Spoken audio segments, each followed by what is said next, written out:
Tell me the truth if you want to live. Why are you here? Who's with you? And who on earth are you?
In my dreams that unfold like a double helix, I've asked myself that question countless times.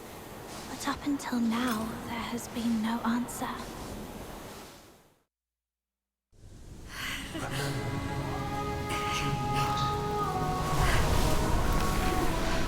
Your power, the power. If you wish to leave all this, Wait, I can't hear you.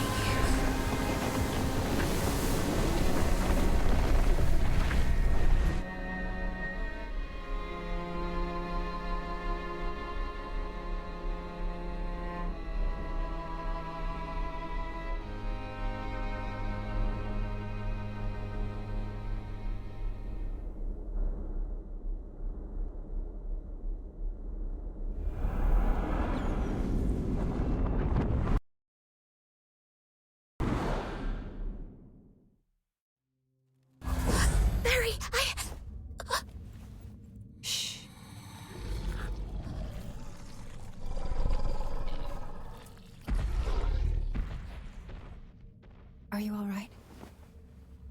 Yeah. Get some more sleep. I won't leave. I'll be right here when you wake up. It's okay. We should get down the mountain and head to the village. You want to go back? There have been roars coming from there for days. I was thinking if we could make it home and grab our weapons, and with your strength, you'll find a way out. No one's going to save us no matter how long we stay here anyway. Let's go then.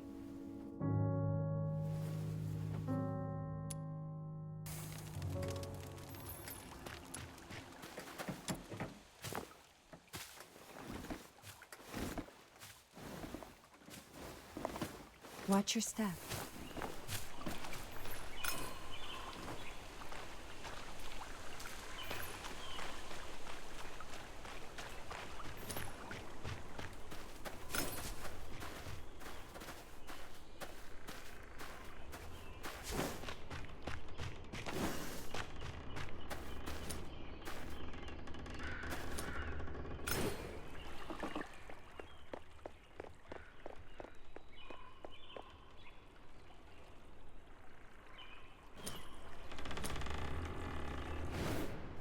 You're not fully recovered. Are you sure you can do this? I'm okay. It's just a few scratches.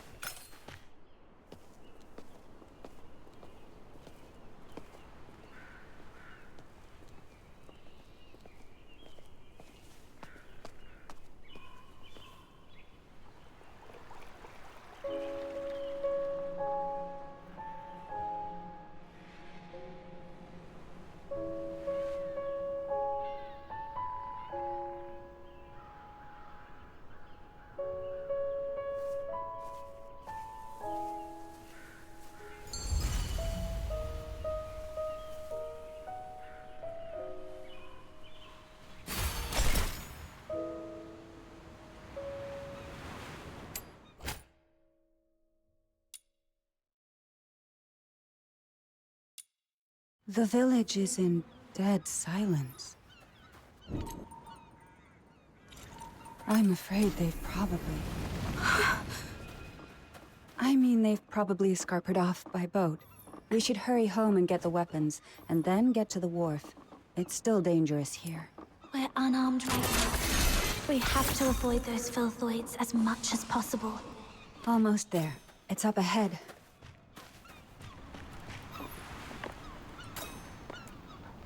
Take that sword with you. It might be helpful one day.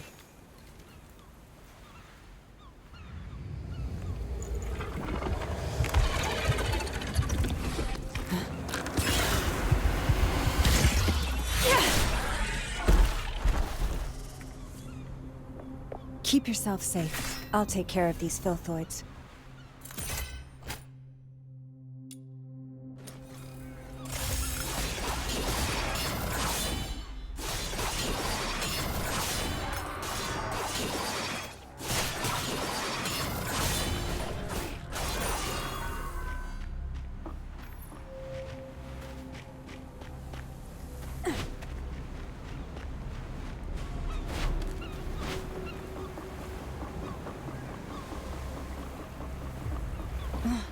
They didn't even leave one single boat. You were at the village when the filthoids came, weren't you? If it wasn't for coming back for me, you could have escaped with them. Don't be silly. You'd have done the same for me. Let's search along the shore and see if there... These are... Someone must have lost them when they ran away. Take it. It's always good to be well armed.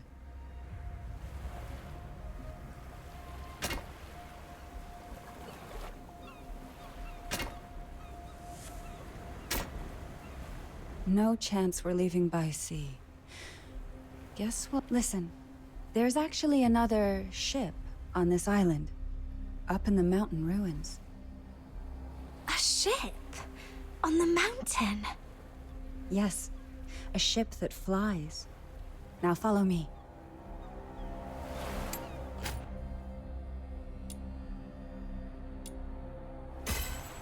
More filthoids are coming. Stay close. If necessary, give out the secret signals. We made them up earlier so as not to alert the filthoids up the mountain, remember? Yes. Alright, a quick check. 2 taps on the right shoulder mean... Watch your back. And 2 taps on the chest? Come closer. And scraping on the nose?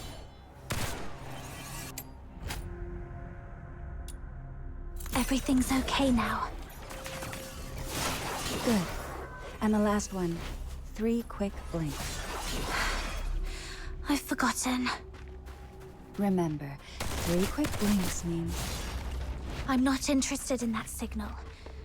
And I won't remember it anyway.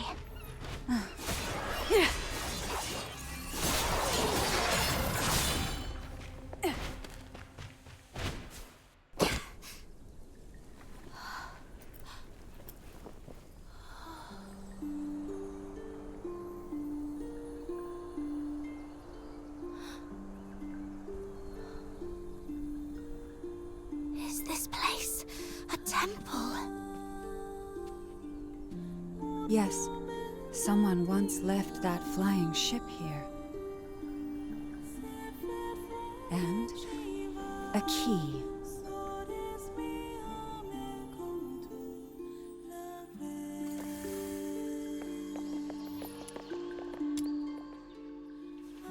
Listen. Thrust your sword right in there. Like this.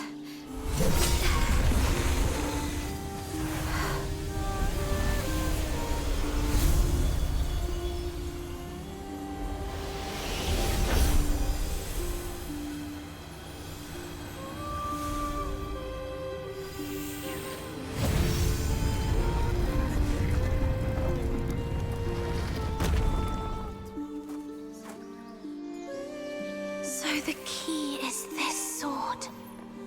Yes. Your sword was never meant to hurt. Let's head towards the top of the mountain. There used to be an airship there. If it's still around, we might be able to make it out.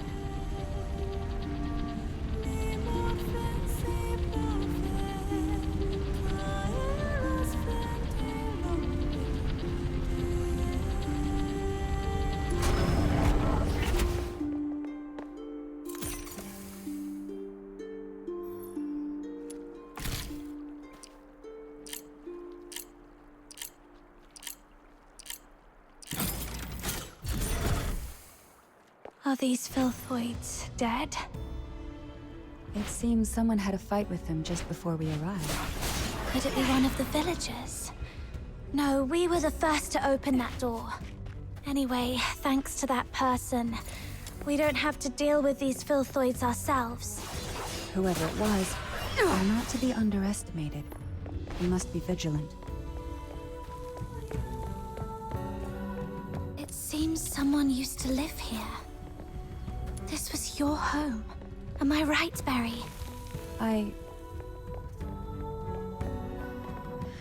Yes, and no. It was our home. Our home? But I don't remember a thing. It's okay. Maybe it's all for the best. After we make it out, we'll build a new home.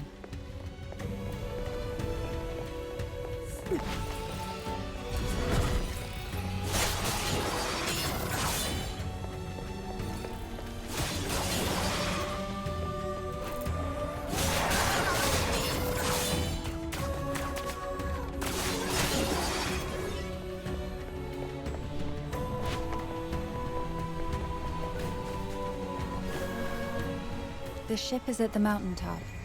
After a short break, we'll push on. Can't believe we'll be saying goodbye to Purgatorio Island soon. You creatures just can't give us a break, can you?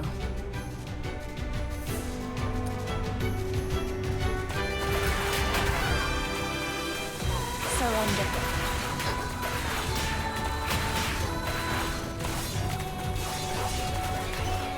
Tear you apart. Surrender.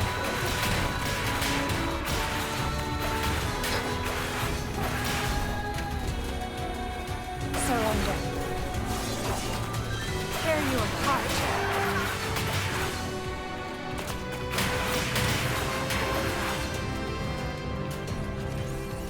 Surrender. Tear you apart. Surrender.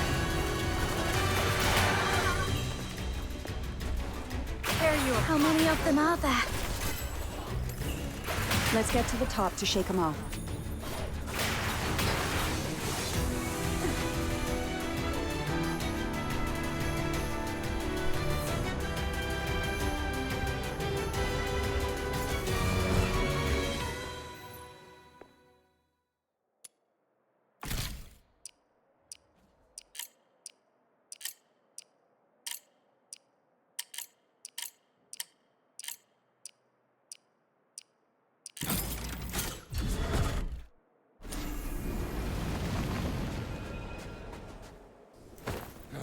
We've been searching for years. When will the chief give up this pointless hunt?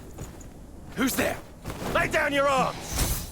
You're surrounded by the 13th Legion. How come? Surrender. What happened, Barry? Tear you apart. The Legion. They found their way here. Anyway, we gotta break out first. They must be up to some surrender.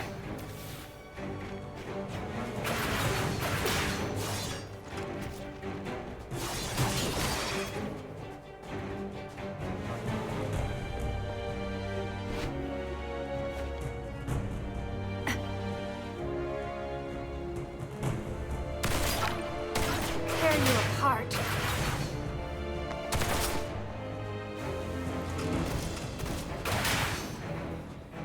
Surrender.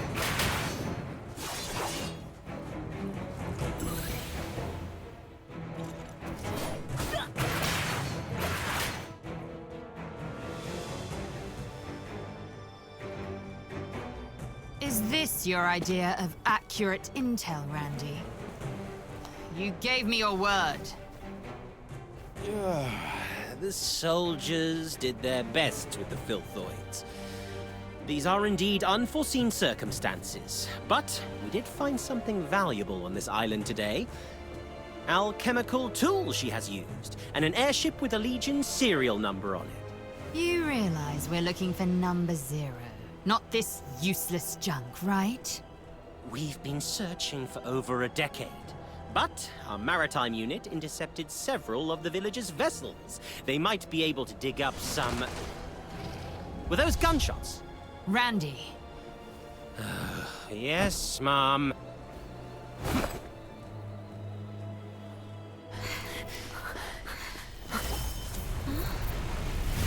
You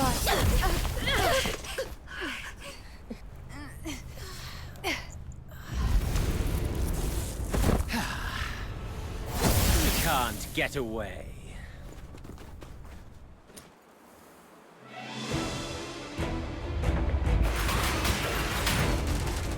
Tear you apart.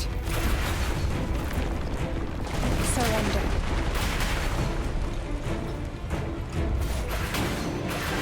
Surrender. Tear you apart.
Give it up! It's over! Surrender. Tear you apart.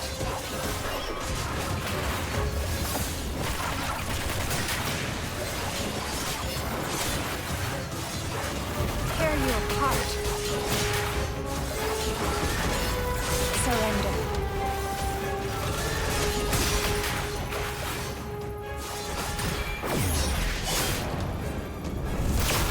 Not bad, I must say.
Tell me the truth if you want to live. Why are you here? Who's with you?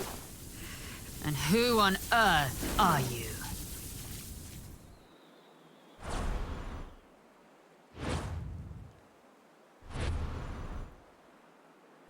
That's how it happened.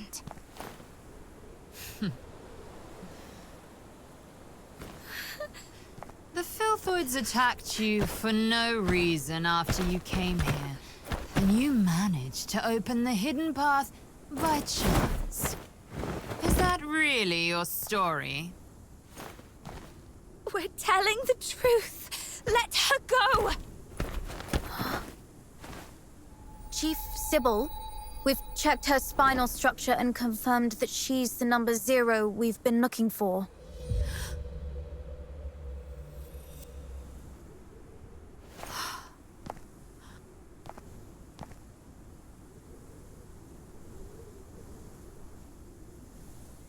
Fortune has finally smiled upon me. Take her back. As for her...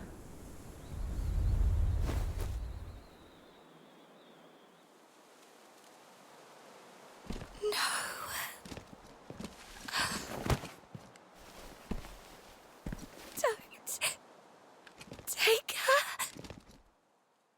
Remember. You must remember. Your power. The power of resonance.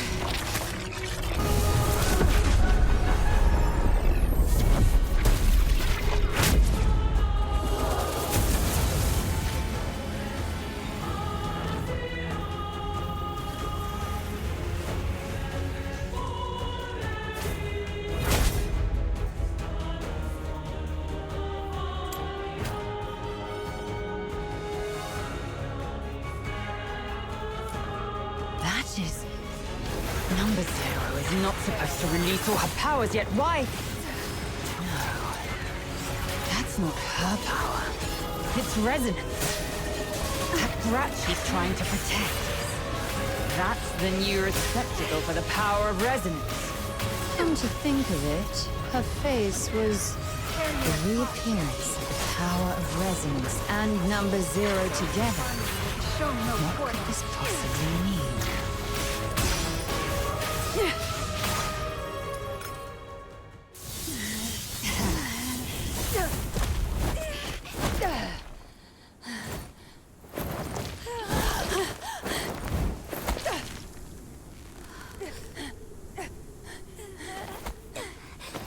Hang in there. I got you. Barry! Give it up, number 0. Even the toughest blade has its breaking point. Come back with me, and you'll live. So will this kid you care so much about. Otherwise, she will... Give me your word. I'll go back with you, but you have to promise to let her go. Give me your word, or you can take 2 corpses back. Perhaps I wasn't clear. This is not a negotiation. It's an order. Barry.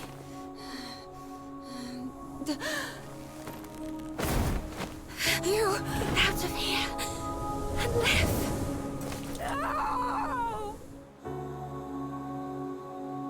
Quick question. The 3 quick blinks means... I've got this, Barry. 3 quick blinks means... Even if left all alone, you should be brave and live on. Until the day we meet again.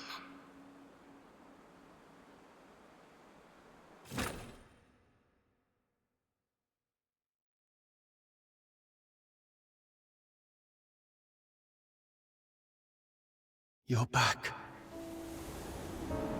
My other half. My reflection.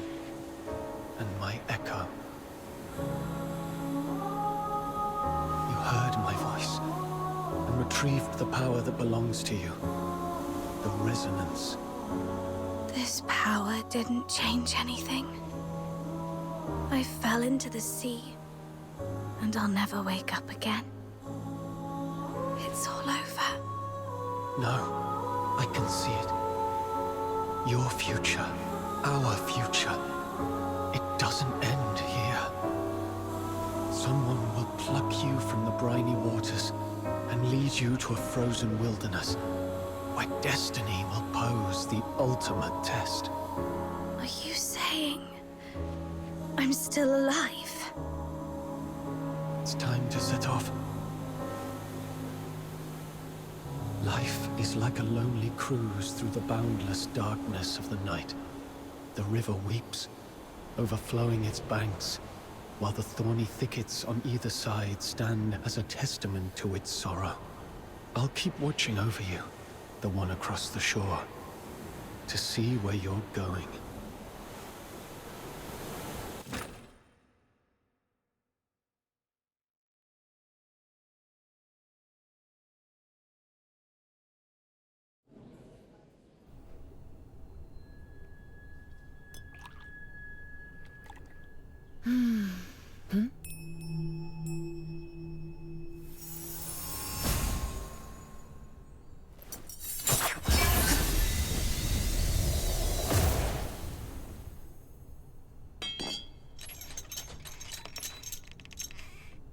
This is my first time in the Cassitis province.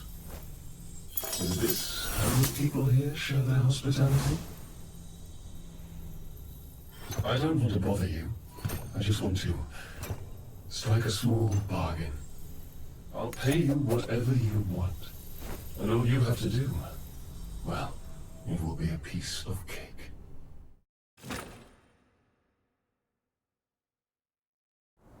Hello? Hello? Can you hear me? Camilla! Look! She has woken up! Alive and not incapacitated. No broken bones, then. Who are you? How do you know my name? Berry, where are we? No. We were... I must find Berry. If it weren't for me, she would have managed to escape from those soldiers. Maybe... Hey, are you even listening? Camilla and Snow have come all this way to save you! You better come with us to the city right now, or else you'll soon become a snack for some wandering filthoids! To... the city? Got a fright, huh? No worries, you'll be safe in a jiffy. Ice Lake is the largest city in northern Hyperborea. Hyperborea? I'm in the Hyperborean Empire. Well, yeah. What's the big deal? Do you know this woman called Sybil? Others refer to her as the Chief, and she's supposed to be in this country. I need to find her. Sybil is a common name, but there's only one that's linked with the title Chief. You want to find her? How did you lose your mind to the blizzard? I thought Charons are supposed to be resistant to cold temperatures. I'm serious. She might have taken some... thing that's very important to me. So I must find her, and get to the bottom of it. Espionage, assassination, defiance. With what you've just said, the Imperial soldiers could arrest you for these 3 reasons alone. If you really want to find the Chief, I'd advise you not to rush into it. And for the last time, if you don't want to end up as filthoid fodder, come with us.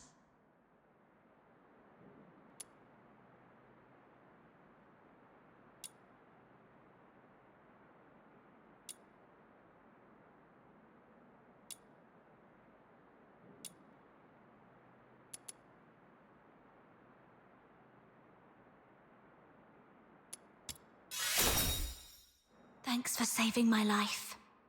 But... You're worried and suspicious. These 2 strangers must be up to something.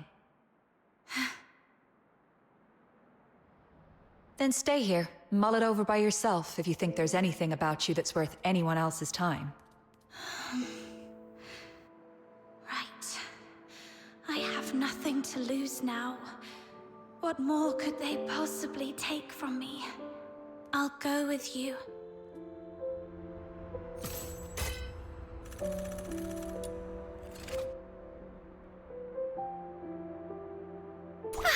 Where are we heading for today's haul? What? You already heard of my title. Princess Rubbish Bin! Oh, please!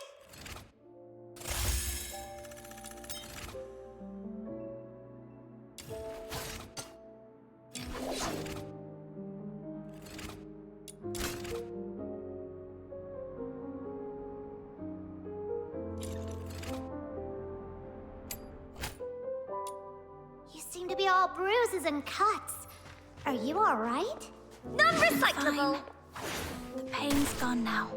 Something really bad must have happened to you. But no worries! You're under my Where are we wing heading now. for Snow will protect you. Purgatorio After all, Island Snow is... defies The world outside Purgatorio Island defies all accounts. More expansive, yet more brutal.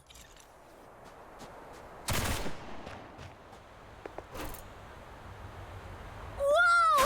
What is that over there? Seems like someone's had a bit of a mishap, and it's even attracted some filthoids. Those nasty monsters. Phew! Thank goodness we took them down.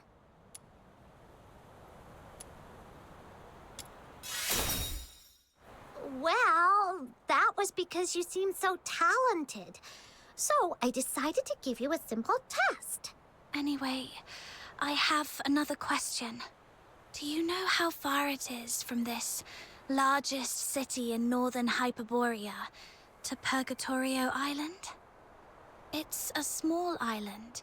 Should be to... The south of Hyperborea. Under a huge heaven tree, right? Ugh, it's far, far away. Over 1,500 kilometers from here. What? Did you come from there? Or are you trying to get there? Ah, don't worry about that now. Let's find a safe spot to take a breather first. that far away? So I didn't just drift here.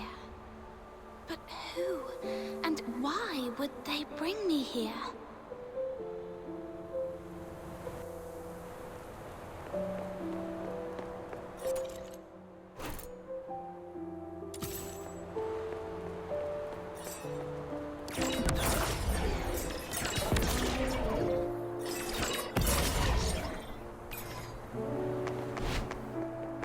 The city gate is just up ahead.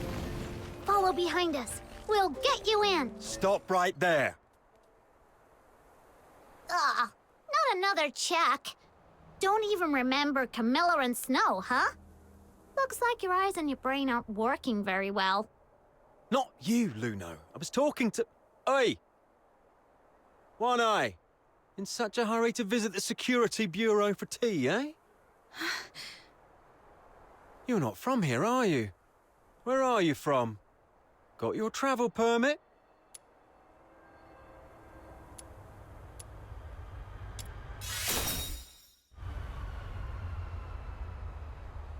She's from the south, sent by the Vivar winery to deliver goods. The bridge was slippery, so the cart overturned, and some filthoids destroyed this poor thing's cargo and luggage. I'll reapply for the travel permit soon, but the child is quite shaken. Please, have mercy on this poor thing. Let her in for a warm meal. Whoa, whoa. Why are you crying? Darn it. Chief never told us how to deal with tearful young ladies. This would have been a simple matter in the past, Miss Camilla, but, you know, recently that fork shakens or something is wanted nationwide, so the chief specifically asked for strict security checks across towns. It's the Forsakens. I tell you what, I, Camilla Scarlet, on my honor, assure you that she has nothing to do with the Forsakens.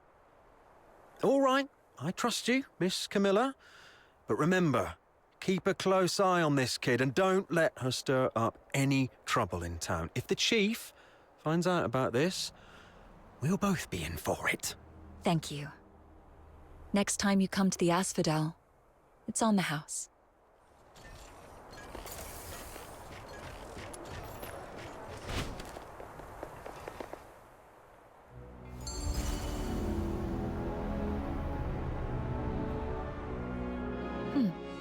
excellent performance, I must say. I'd say you're normally an honest kid.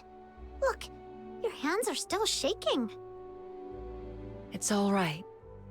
You'll get used to these tricks of survival in no time in a place like this. All right, now that I've brought you in, the deal is fulfilled. I should go back to my tavern. Stay out of trouble for me, all right? Wait a minute. I'm still quite confused. Then make it quick.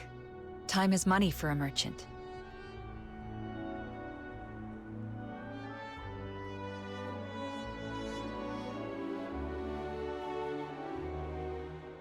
Snow just told you, didn't she? It's leagues away. If you're planning to head back there, the southbound train comes with a hefty fare, not to mention the travel expenses.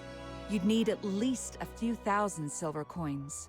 Even if you'd rather beg your way across the Hyperborean plains, you'd still need to somehow deal with the inspections in every town you pass.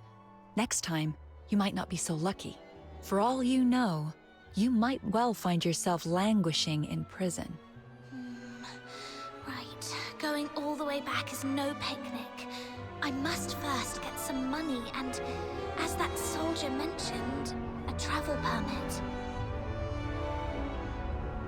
The 13th Legion is directly under the Emperor's command, with bases in every province, so Sybil could be in any part of Hyperborea. The most likely place, though, is the colossal Steel Bastion in Dysmania, the Imperial capital city, where you can find the Empire's finest soldiers and an arsenal of every type of conceivable and inconceivable armaments. If Hyperborea is a roaring chariot, that place is its engine, its fiery core. If you want to give it a try, go ahead. You're neither the first nor the last madcap I've seen. So, what I'm facing isn't just Sybil, but the Empire behind her. Do I stand a chance? Not for now, at least. I need a plan B. Yep.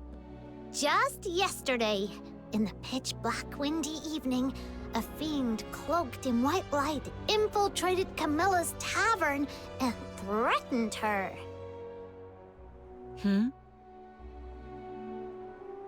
Well, a hooded man in a white cloak struck a deal with Camilla to find you and bring you into town. Do you remember what this man looked like? He was covered head to toe. Quite a mysterious figure. You don't know him either. I have no clue. How curious. Some enigmatic benefactor from nowhere is willing to spend a fortune to save a stranger, but doesn't want to reveal his identity or intention. Someone will pluck you from the briny waters and lead you to a frozen wilderness where destiny will pose the ultimate test. Could it have been the person from my dreams who orchestrated my rescue? But to what end have I been brought here? Let's call it a day. I've been out so long, the Asphodel might be in quite the disarray by now. Try and survive on your own. If you can't even do that, then don't ever again mention any mad talk about confronting Sybil to get your stuff back. Look, there's an inn up north called the Hypnos House that might take in someone with a sketchy backstory like you. You mean that spooky haunted house? Where else would take in a Charon without a travel permit, but a place that is so creepy, even the soldiers didn't want to search? I understand. Thank you. All right. Seeing you so lonely and lost, I'll take you to this Hypnos house to see what's what.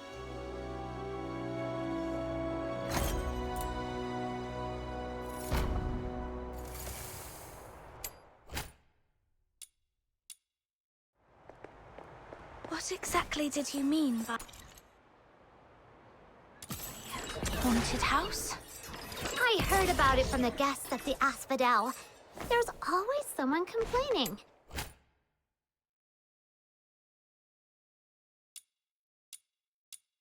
Like, even though it's such a big inn, the doors are always shut tight every day, turning away any travelers from outside the town.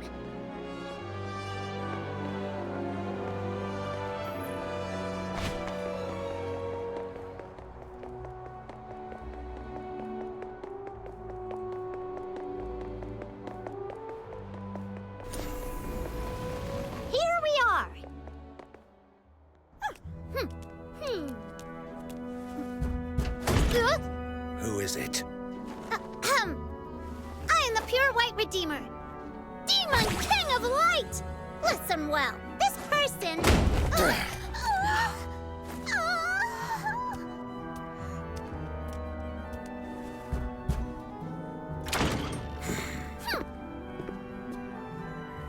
Hold on, please.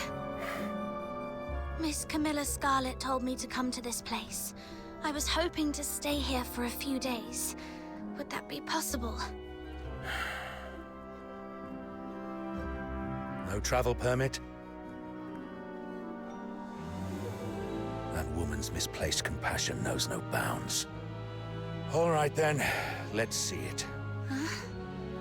The price you're willing to pay.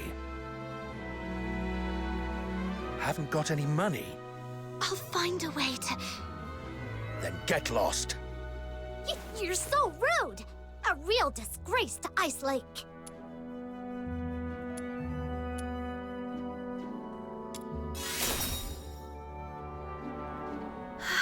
Let's leave, Snow. Mr. Henrik, I'm back! I just tidied up the house again, and it's all set. Be careful. Are you a new lodger? Just a penniless outsider looking for a place to stay. I was about to kick her out. An outsider? But if you kick her out, won't she be homeless? That's none of your concern. But the house is still unsold anyway. Lending it to her for one night wouldn't hurt, right? She can pay you back when she can. That way we get a little extra cash for basically nothing. If you keep being so cold to everyone, you'll never find a buyer for that place. You... Fine. Have it your way then. But just for one night. Come morning, you must go wherever you're supposed to. Understood. The house is to the south. Follow me.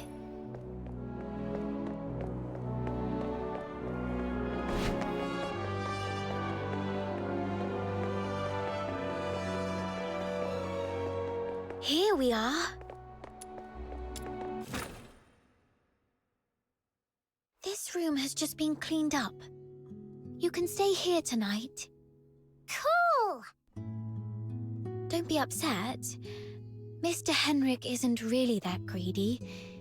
It's just we've been quite strapped for cash lately. Otherwise, he wouldn't consider selling his old house to make ends meet. It's been neglected for years. But after a good clean, it's not half bad, right? At least it keeps out the chill. Oh, I haven't introduced myself. I'm Psyche, a lodger at the Hypnos house. And sometimes I help Mr. Henrik out. That's quite an uncommon name in this city.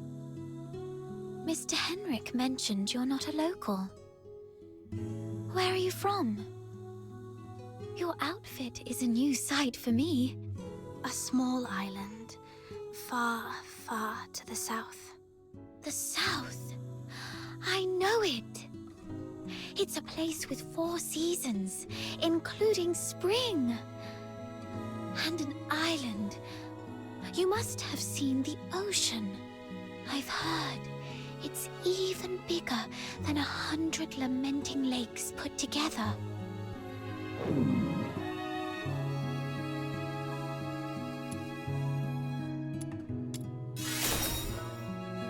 Of course not. We Luno folks aren't as fragile as you. We don't get hungry so easily. Are you hungry? I'll get you something to eat. Be right back. Who'd have thought such a rude and gloomy innkeeper would have such a nice and helpful kid working for him? Thanks to her, we finally found a place to stay. Let's rest a bit. I'm quite tired too.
Are you inviting me on a date?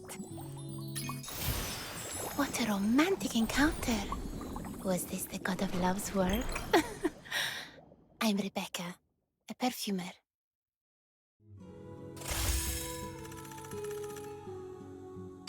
Let's go. I'm back.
So much has happened. Weird dreams, that mysterious man in a white cloak, Sybil, and Number Zero. They all seem to be connected somehow, but I can't figure it out. The only thing I'm certain of is that I've lost Berry. If she's managed to escape, she'd surely try everything to find me. Of course, I can't rule out the worst-case scenario that Sybil has taken her to the Legion. The silver lining is, it seemed that Sybil needed Berry for some reason, so she probably wouldn't harm her. Anyway, I need to scrape together some money in Ice Lake, get a travel permit, and then plan for my next move. I'm back. You must be starving. Here's some freshly baked bread. Berry? Huh? Are you all right? I'm fine. Just so hungry that I accidentally bit my tongue. It hurts, so... Then you'd better eat some bread and wash it down with warm milk. That'll make you feel better. Be careful. Don't bite your tongue again. Thank you, Psyche. Are you sad? Huh? Why? I can feel it. Even though you're trying to put on a smile, you're not happy. I'm a bit curious about what you've been through. Mr. Henrik told me not to pry into our guests' pasts. Anyway, you can take a good rest here and think about what to do next. Thank you. Psyche, I need to ask you something. I need some money. Is there any place in the city where an outsider might find work without too many questions asked about their past? Let me see. Most people here work in the factories. But they all ask to see a travel permit. Well, there's perhaps one place you could try. Miss Camilla Scarlet's Tavern. The Asphodel. You can take up commissions with handsome rewards there. But those commissions are often quite dangerous. You might have to go to places even the local escort would avoid, and you might encounter some wandering filthoids. Camilla Scarlet. I met her today, though I had no idea that her tavern also runs this sort of business. It's okay, I can handle it. Can you take me there? Huh? After all this running around, you're going back to Camilla? Then count Snow in! Snow's more than familiar with that place.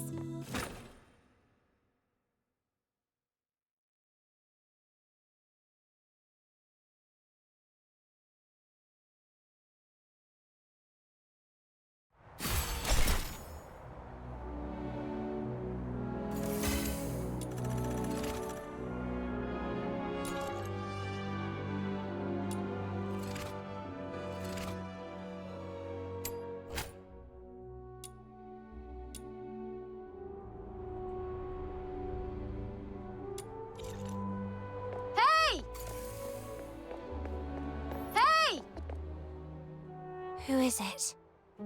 A girl who looks just like Snow. Huh. Who are you calling girl? The younger generation nowadays is so disrespectful. You should watch what you say!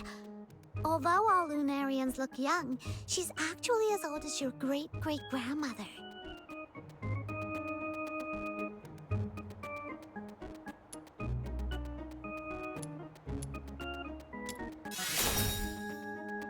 Very well. I'll let it slide this time. Actually, I caught a whiff of something remarkable as you passed by just now. Oh, that's right. It's the scent of a legendary weapon. Do you have any special weapons on you, kiddo? Weapon? This sword is all I have.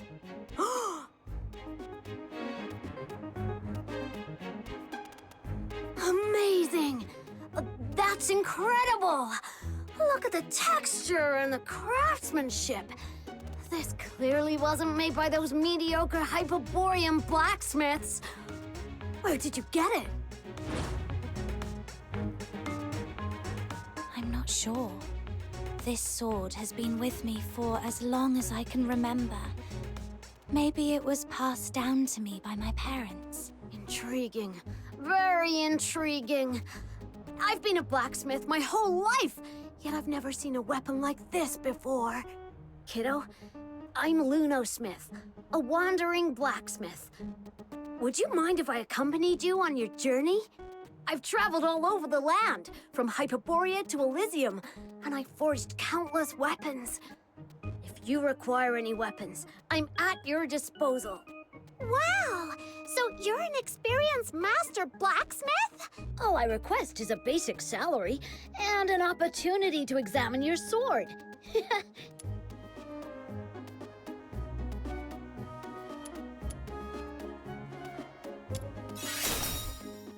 So, you'll have me? Excellent! Then take me to where you live.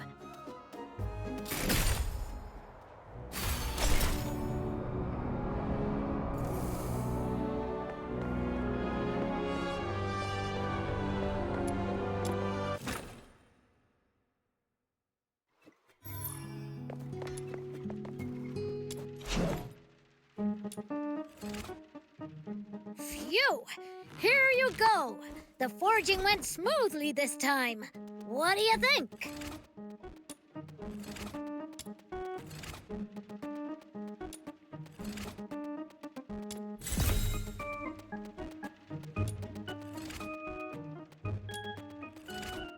Listen up, kiddo! A weapon is like your life partner. You gotta treat it well!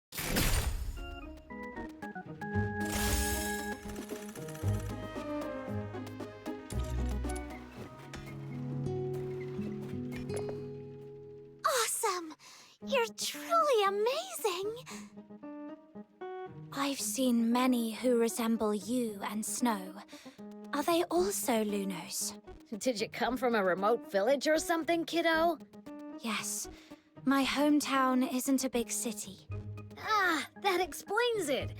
In all my travels, wherever there are humans, Lunos can always be found. It's quite uncommon to come across someone like you who's never heard of us. We share a similar appearance. Everyone is as attractive as me, and we live very long lives. Like the master blacksmith, every Luno has a particular forte. Wow. And do you have any unique talents, Snow? Yeah, of course I do. As you can see, I have demonic appendages on my head. No other Lunos have these.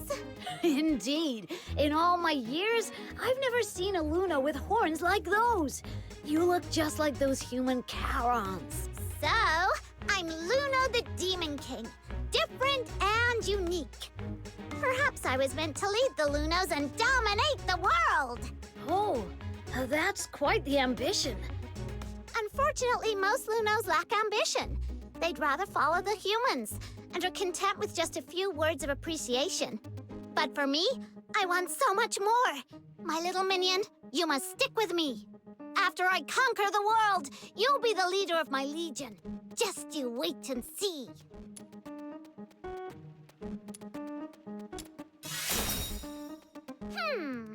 How about 20 letters of praise written by this Demon King? Anyway, we can talk about the details when the time comes. All you need to know is that I'll never let you down. Wow. So unique and different from other Lunos.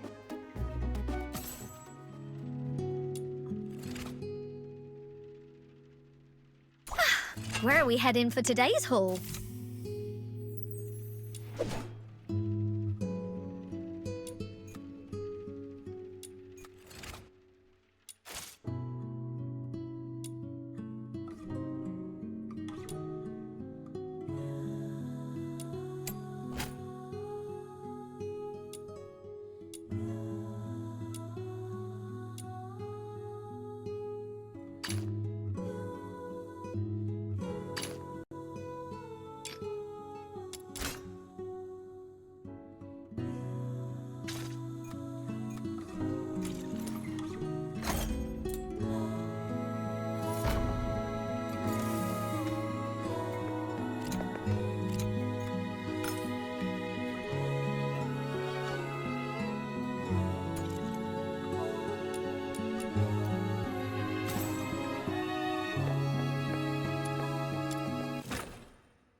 The Asphodel is just to the south. Come on! Snow will be waiting for you in the square. The rain hurt Mum's flowers.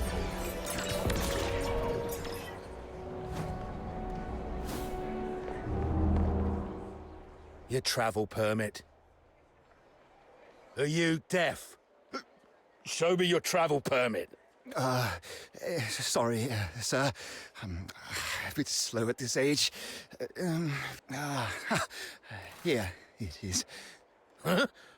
Oh, is this you in the photo? You old codger. Yes, sir. How come it looks more like a mongrel to me? Oi, why don't you give us a bark, huh?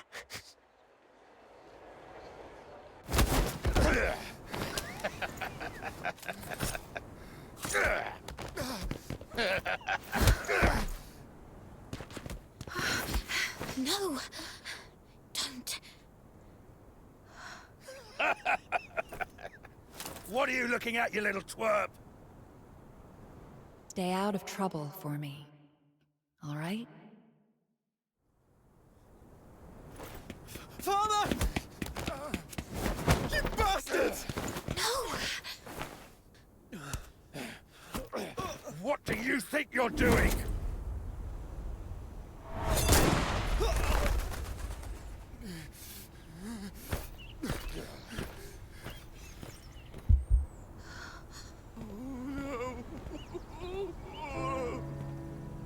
Let's leave. There's something important you should know. If you're from somewhere afar, remember, whatever you do, never anger the Solarians. The Solarians? You mean the ones without horns? What's so special about them? Or is it that we are the special ones? Yes. Here in Hyperborea, we, the Charons, with our unique appearance, are different from the Solas. They even call us demons' children. Ugh! Speaking of which, Snow is super mad! Whenever those humans talk about stuff like demons, children, and magic, they always give such dirty looks. Just like when Camilla sees a drunken brawl in the Asphodel. But it's actually the demons' children who are being bullied by them. Thank you, Snow. But the fact remains, we are unwelcome here. So be extra careful when dealing with Solas. That soldier back there, even after committing such a brutal act, the only consequence he will face is merely a demotion labeled as an accidental mistake. We've seen stuff like this many, many times, until everyone gets so used to it. Such things are commonplace in this place. They are just as ordinary as the fact that Charons aren't allowed to enter the inner city of Ice Lake or leave the Empire. As ordinary as flowers withering, lakes freezing over, and snow melting in the hearth. This makes returning to Purgatorio Island even more challenging. Why is it like this? The Solas of Hyperborea believe the Charons who wield magic are evil sorcerers, the greatest threat to their peaceful lives. But you can't always just suck it. Why not use your magic on them and boom! Make them cry like babies. Oh, seriously, that makes me so mad.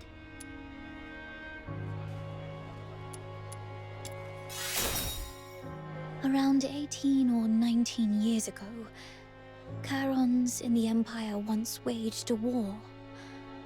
I wasn't born then, and people rarely talk about it. All I know is that the war ended in a crushing defeat for Charons. There are people like you who are still struggling to fight back, such as the Forsakens, but those fully skilled in magic remain a minority. Most Charons are but tillers of soil, laborers with calloused hands, street vendors hawking their wares.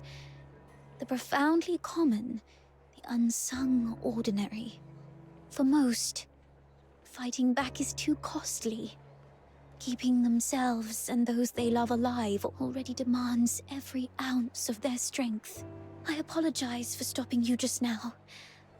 I just don't want a friend I just met to encounter any danger. It's okay. I get it now. Just unclench your fist, Psyche. You'll break the skin if you grip any tighter. Don't worry. I'll act rationally. After all, Miss Camilla vouched for me so I could get into the city. I can't get her into trouble, at least. Right. The Asphodel is just up ahead. Let's go. Annie! Annie!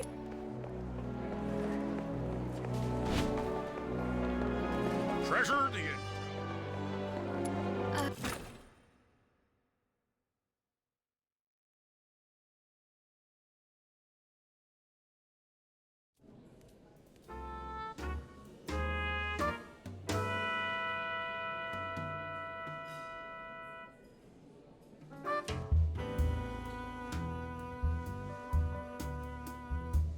And then, out of nowhere, he ambushed me and pinched the cash I'd just gotten. Oh, that rotter doesn't even spare us scavengers.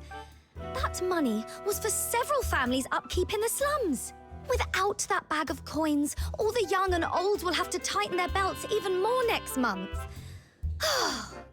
I have no idea where the thief has run off to. I need someone to help me nab him. Shouldn't this be something for the Security Bureau to handle?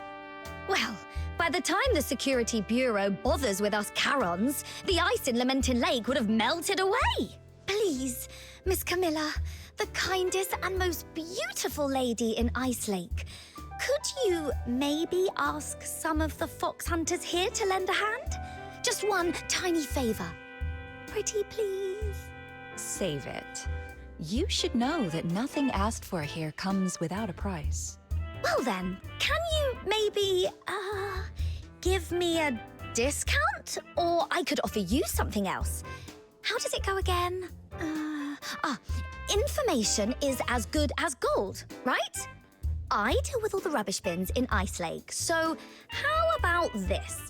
If I stumble upon any useful info, you'll be the first to know. It's you. And you're the little girl from the phrase. Psyche, isn't it? Yes, Miss Camilla. I'm staying at the Hypnos house for now. I see. I'm here with a friend. She is looking for a job and wants to become a fox hunter. Then you came to the right place. There's a commission for fox hunters right now. Not now, Margie. Okay. Already made friends. You're quite a charmer, aren't you? As for fox hunters, let's get one thing straight. This isn't child's play nor an easy gig. It's true that in this place no one would probe into your past or background, but the rewards always come with risks.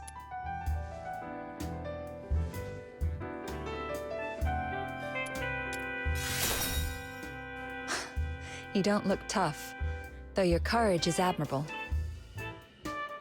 You're indeed stronger than the average Charon. I've seen you in a fight. But brute strength isn't enough to qualify you to be a fox hunter. You need to prove that you're capable of dealing with all possible contingencies and a very mixed group of clients. It just so happens that a chance for that came in just now. Oh, right. Snow heard that someone swiped this lady's money!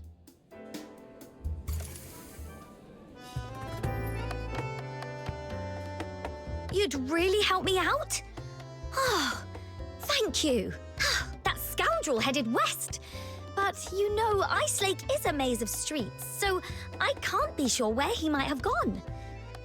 Let's look for some clues first.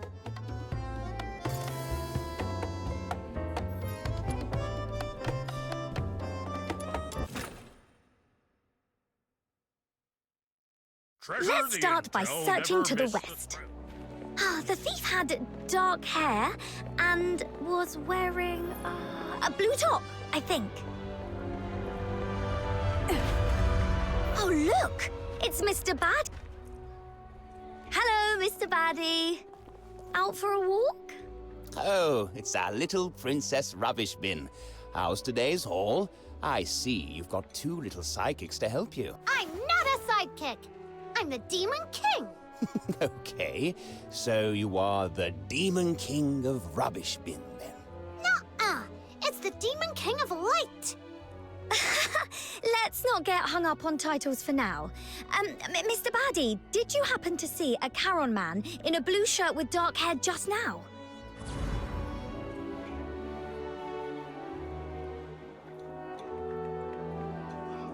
In a way, thanks. I'm going after him. He meant Big Bin number 3. Now come with... It's quiet around here. What? Something... Just making sure he wasn't hiding. Wow. Is that half a bottle of wine and an antique pin? Wow. Aren't you the chosen one, blessed by the gods of rubbish bins? But this really isn't the best time. There. All set. I'll come back for these later. Finders keepers. Oh, I'll share this wine with you once we've caught the thief. I think I'll pass. Thanks.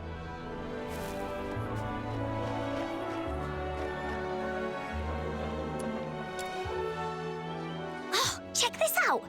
2 layers of crates against the wall. The bottom one is skewed, and there are messy footprints all over it. But According to the statement of Margie the witness, she just straightened these crates when she did her shopping at Big Bin number 3 this morning. Thus Margie, the reticent detective, deduces that desperate thief must have stacked these crates to climb the wall. He's likely hiding on the rooftop right now. Ha! Smart thinking. Let's get up there and check it out.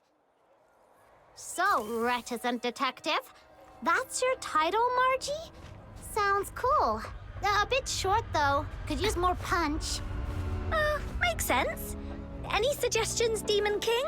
That old man back there called you Princess Rubbish Bin. That's a good one.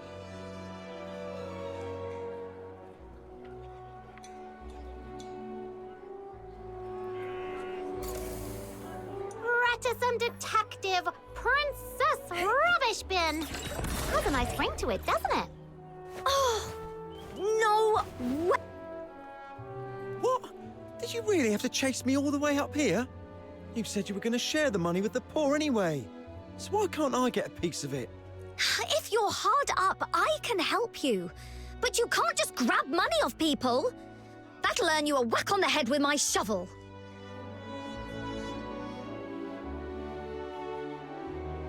He's disappeared again. What is he? A ghost? He must have ducked into the sewers.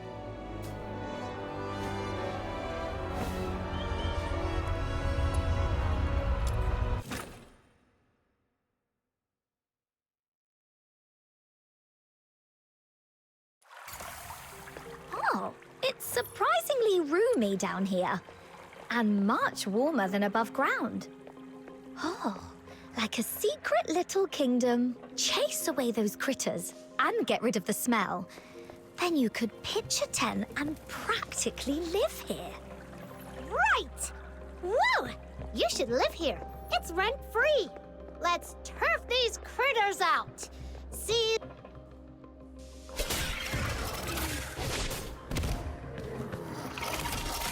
The thief's up ahead. Oh no, he's in a fight with filthoids. Let's drive away the filthoids and get him.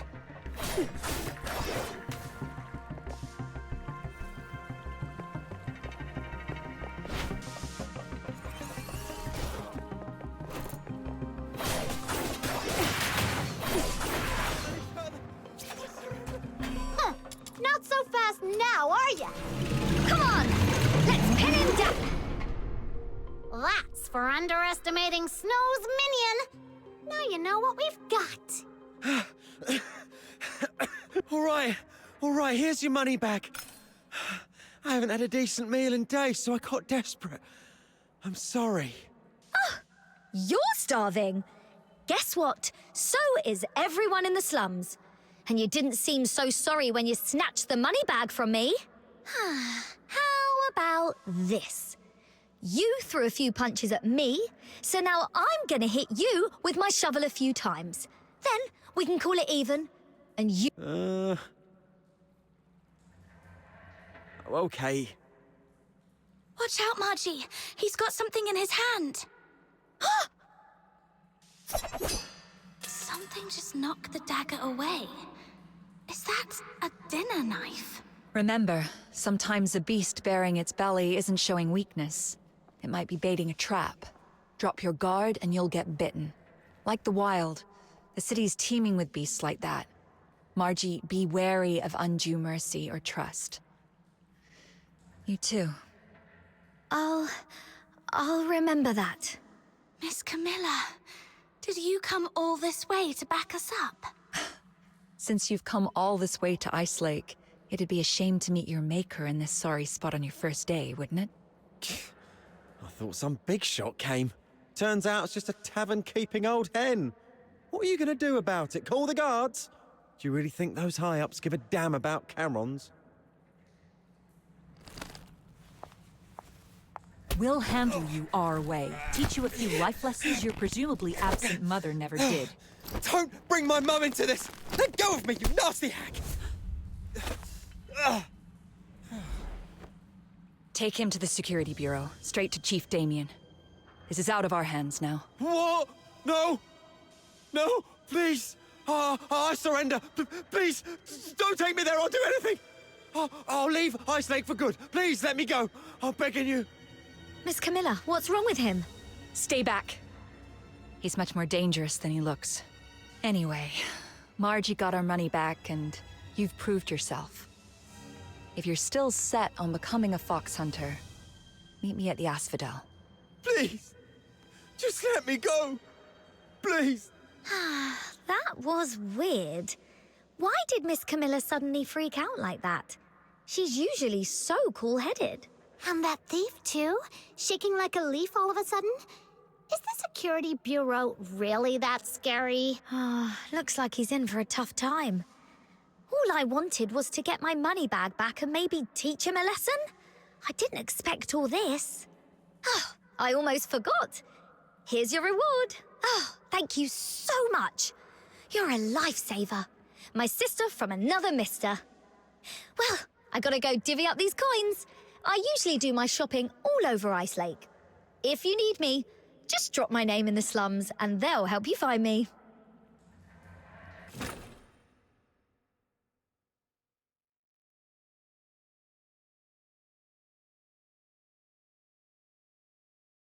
Over here! All the commissions for fox hunters are listed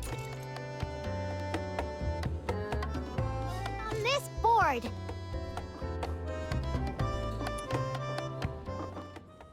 Ah, hi, Snow.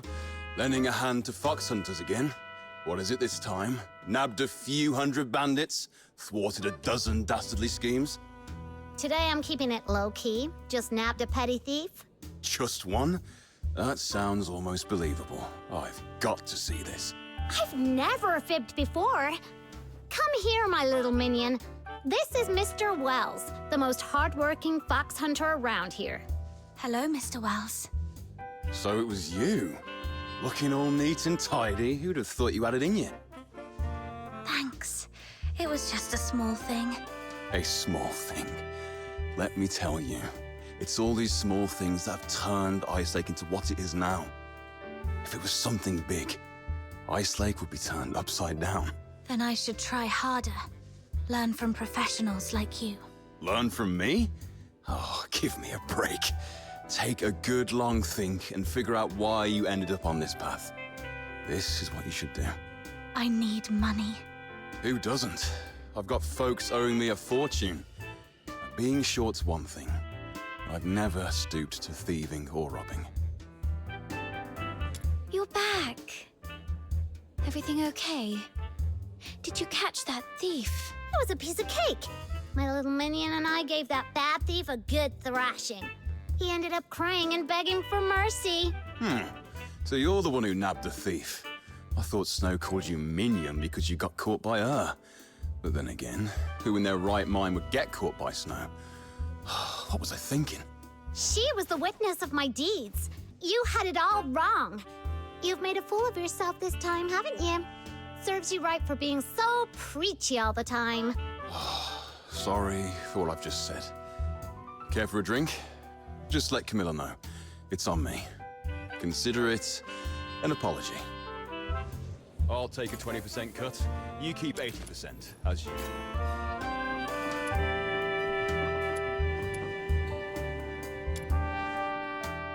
Your first gig was quite slick, and you got on with Wells. Your career as a fox hunter is off to a good start. Here, a hot drink to warm you up. I was gonna treat you to one, but since Wells is offered, we'll put it on his tab. Right. I did mistake this last for a thief. It's the least I can do. Oh, and I can also catch her up on our line of work. To be honest, it's been pretty tough lately. Any commission worth a jot has to be fought for. I just had a gander at today's jobs, and they're all thankless. Except for that hot potato. A right bother of a job. Finding some daft stone. It's no point in telling you. Even us old hands don't dare touch it. Let alone a newbie like you. It's looking for a rare mineral called Crytallo of Stella in the old Glevin pit. The client is Henrik Ethelred. Yes, the very same Henrik you know. Glevin pit is now a den for filthoids. A few fox hunters tried their luck, hoping to find some foxine scraps there, but not a soul came back. So even with Henrik dangling 5,000 silver coins, no fox hunter's taken a bite. Fox hunters are born adventurers. We're not reckless fools. The stone's very existence aside, who knows if Henrik can even cough up the cash? Everyone knows he's recently gone bankrupt, even looking to sell off the family house. Is he planning to gamble it all on trading Crytallo? Wait a minute. Crytallo trading's been banned for years. How's he planning to unload it? Miss Camilla, how much did you say it would cost to go to the south earlier? About the same price. Interested in taking on the commission? You serious? Kid, I'm not joking. This is no child's play. Thank you, I get it. But, Miss Camilla, you once told me, if I can't even handle this, how will I ever find my lost treasure? The Asphodel doesn't interfere with the choices of clients or fox hunters. If you're set on it, I won't stand in your way. Crytallo of Stella is a blue-violet crystal that appears as if nebulae are swirling within it. In the dim mine pit, it is particularly eye-catching. You won't miss it. Here's your payment for retrieving Margie's money bag. Take this with you as well. Make it back in one piece.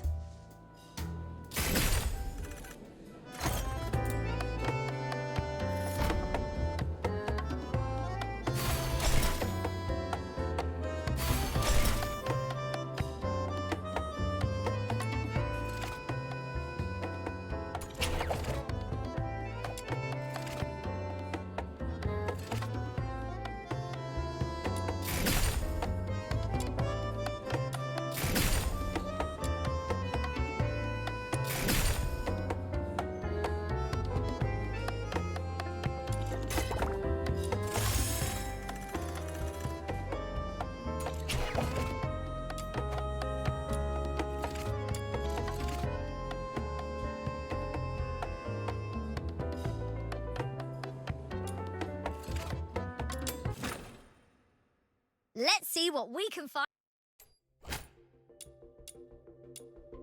I'll go first.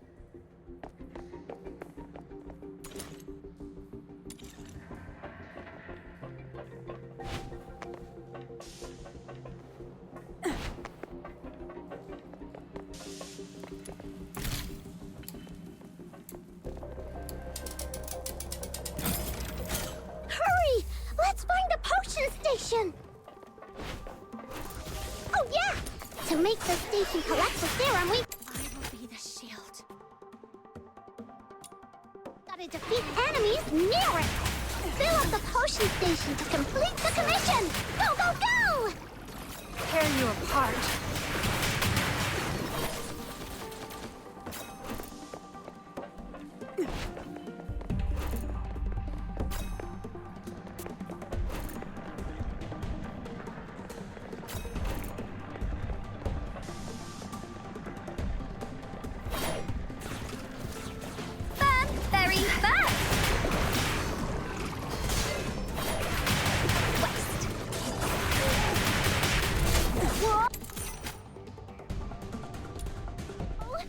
Huge thing is charging over with toxic smog! It'll corrupt all the serum in the station! Take it down! Quick!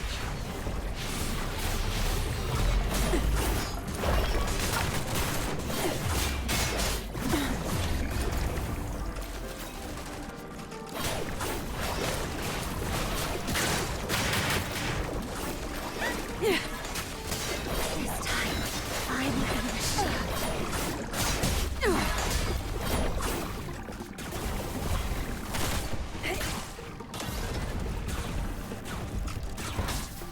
Surrender.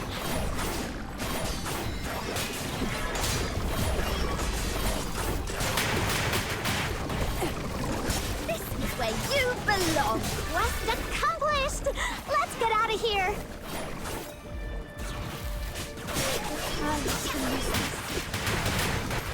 Tear you apart.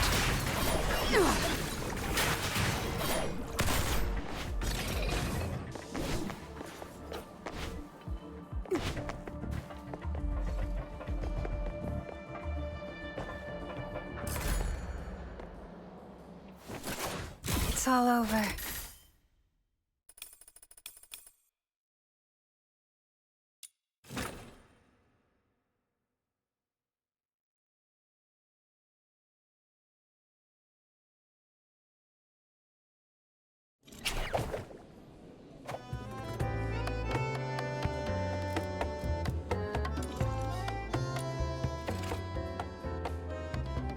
Let's go.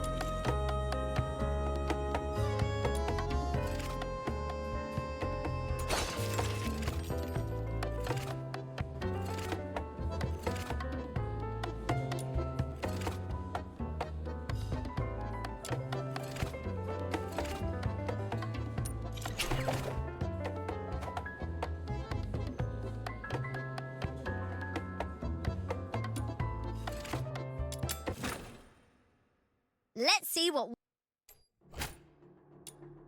I'll go first.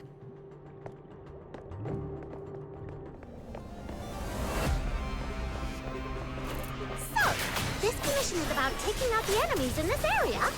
Easy peasy, time to roll up our sleeves! Surrender.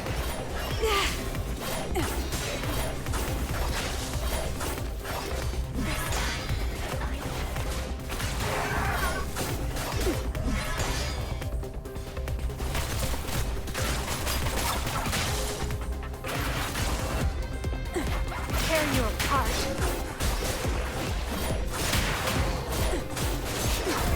Very fast! Misty seeds.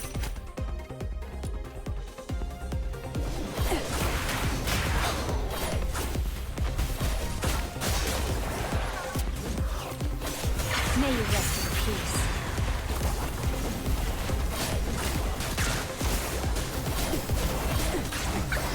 Tear you apart.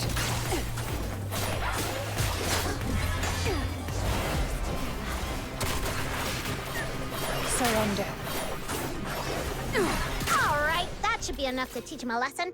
Let's wrap this up and head back for our paycheck. It's all over.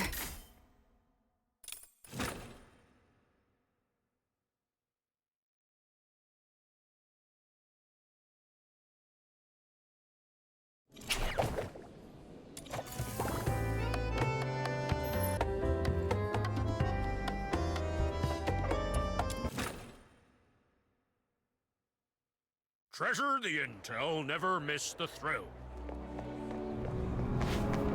How boring.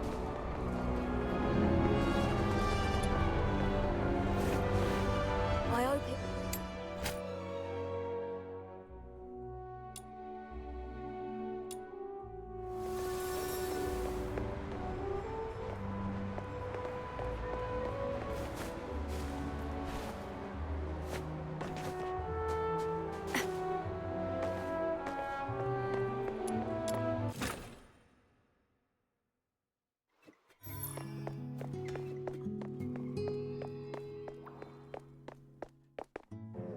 Little minion, big news! I mean, like, really, really big!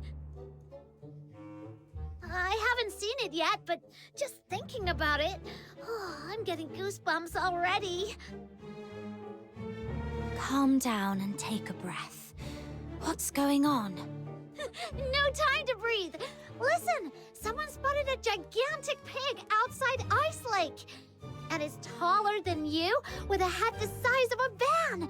And if it stomps its hoof, bam! The city walls will come down!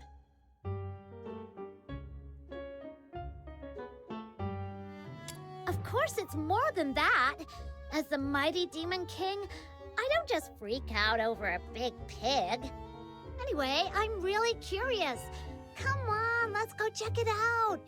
You weren't doing anything important, right?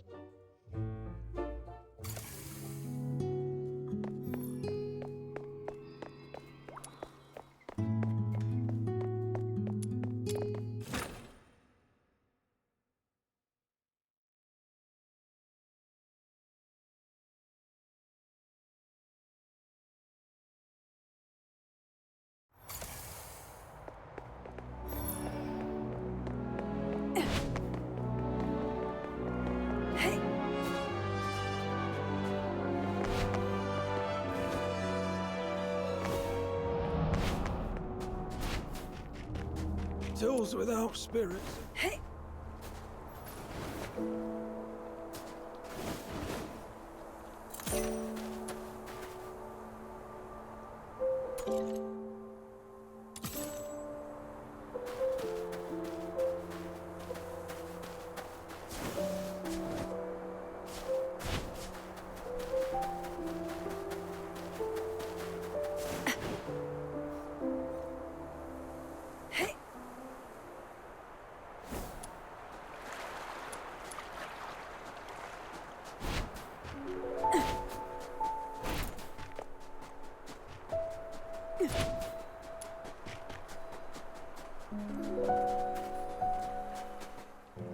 Here we are, south of Lamenting Lake by the big slope.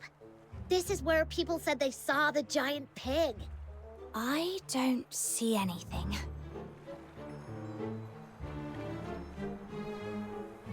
Well, it can't be here all the time, right? Maybe it just wandered off somewhere. All right, I'm leaving. Oh, wait! Look over there. See those two? They've been standing there. Maybe they're waiting for the giant pig, too. Let's go ask them. Come on. If they're not, we'll head back. Hello, may I ask? Shh, keep it down. Can't you see we're expecting something? Oh, my bad. So, you're also here for... Yep. What, you guys too? First come, first served. No cutting in line. Huh? There's even a queue for this? I mean, it's huge. There's enough for everyone. But fine, we'll just watch from the sidelines. Once you're done, we'll take a closer look. Why do I feel like you're not talking about the same thing? What else would it be? Anyone who comes here is obviously here for...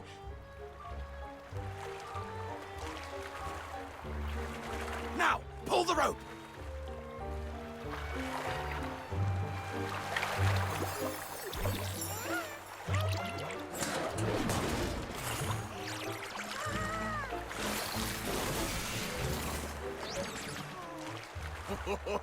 Not bad this time. Got one we haven't seen before. Let's take them all back. Huh? Wait, what are you doing? Don't hurt the genie mons! Filbert, knock them off! Oh, for crying out loud! How many more times do we have to run into her? Hurry up, grab all the genie mons and move. They're getting away! Miss, and your little friend, could you give me a hand? Whoa! The giant pig is real! And it talks! Okay, I say we do what it says. Those guys look super sketchy anyway.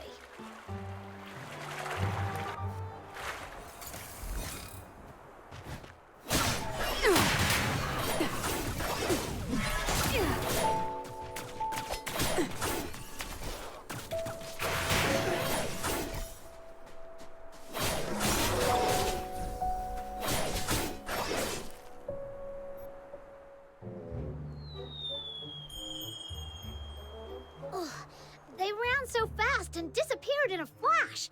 Should we chase them? They bolted like they knew every shortcut in this place. There's no way we're catching up. Besides, let's not forget why we're here. So, this is the giant pig that's taller than me and has a head the size of a van? You were taken in by exaggerated words, Snow. Well, okay. Maybe it's not exactly as big as I said, but it's still pretty big. And don't forget, it talks! That's gotta be worth looking into. Yeah, except it doesn't seem like it actually talks. That was me. Hello, I'm Truffle. I came from really far away. And this big sweetheart here is Filbert, my best friend and most trusted partner. Thank you for helping us save the Genie-Mons and drive away those Genie-Mon hunters. Genie-Mon hunters? Yep, those guys back there. They go by the name Genie-Mon hunters, which sounds not cool at all, because they've been running around catching every Genie-Mon they can find. Do you know about Genie-Mons? They're the ones, though coming in all sorts of different species. They're all actually Genimons.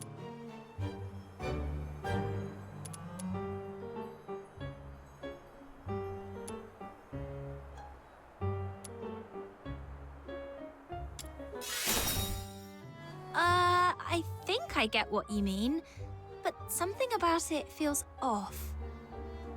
Anyway, I read about it in a book, that Genimons tap into the power of Foxine and become various forms to adapt to different environments. Like, if they hang around fire too close, they turn into toasty, fluffy Zepyro. Whereas staying in the dark long enough, they go all shadowy and become Equinix to blend in. Most people don't understand how it works, so they think it's evil magic and get scared of it. But because they can use the power of Foxine, they've attracted the attention of a group intent on capturing them. I don't know what they're up to, but I know it's nothing good. So, I've been hanging around for the past few days, waiting to make them regret their actions. Oh, I get it. They hunt Genimons, and you hunt them. That makes you a Genimon hunter-hunter. Genimon hunter-hunter? That's a bit of a mouthful. But I guess it fits.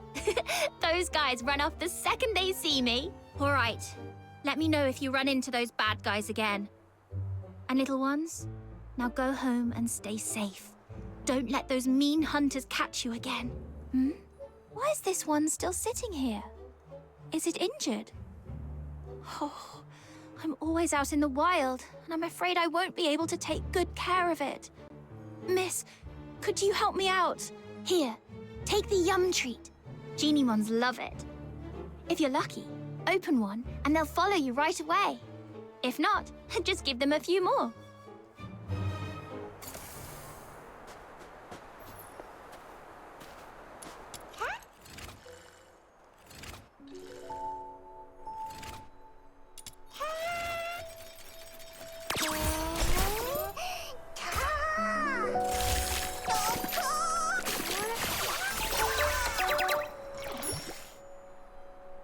Yes, that's how it works.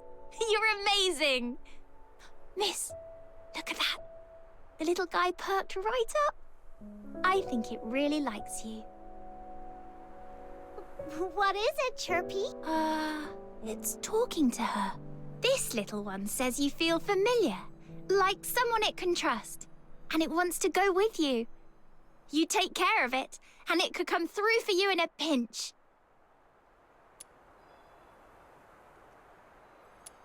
Yeah. Actually, even though Filbert's way bigger, she's a Genimon too. So, if you ever run into a lost Genimon, try treating it to a yum treat to get it to follow you. That way, it won't end up in the hands of those bad Genimon hunters. All right. If the Genimon hunter says so, I'll make sure Little Minion collects tons of her own little minions. Let's go.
The best part of life is the...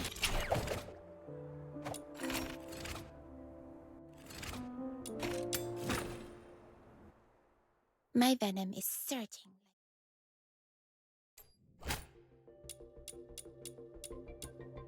I'll go first.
another spot over there that needs a look. I've marked it for you. Just head over and I'll set up the excavator.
Surrender.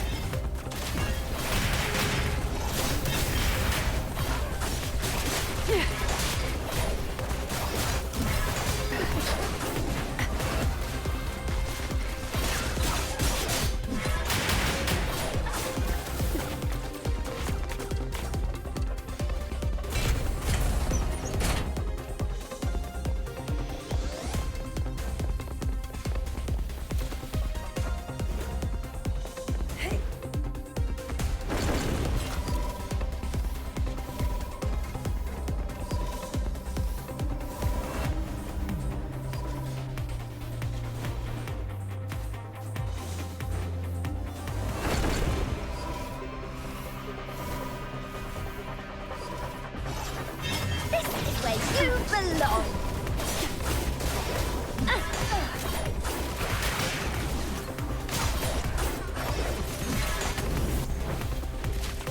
Surrender. The excavator stalled. Better fetch some excavator modules for it. Tear you apart. Farewell.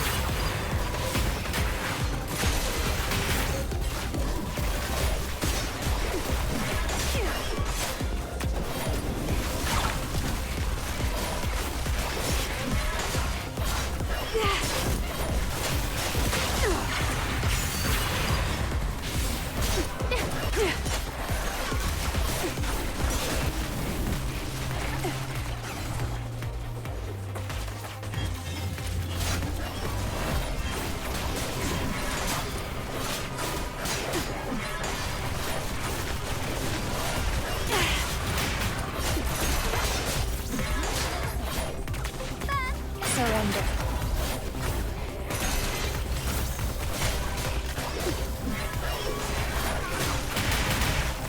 Those who harm you will be shown no quarter. Time to incinerate the West!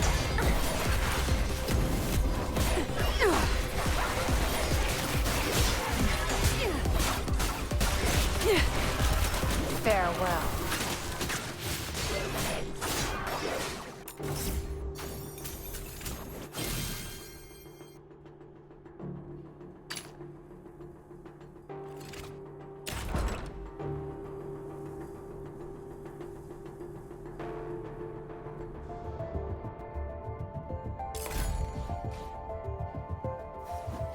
It's all over.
on, please.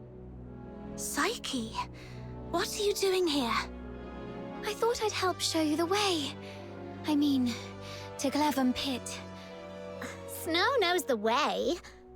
But it's nice to have some company, especially when we're heading out of town. Yeah, outsiders can easily lose their way out there. I saw you accepted Mr. Henrik's, our request, so I thought I should help out.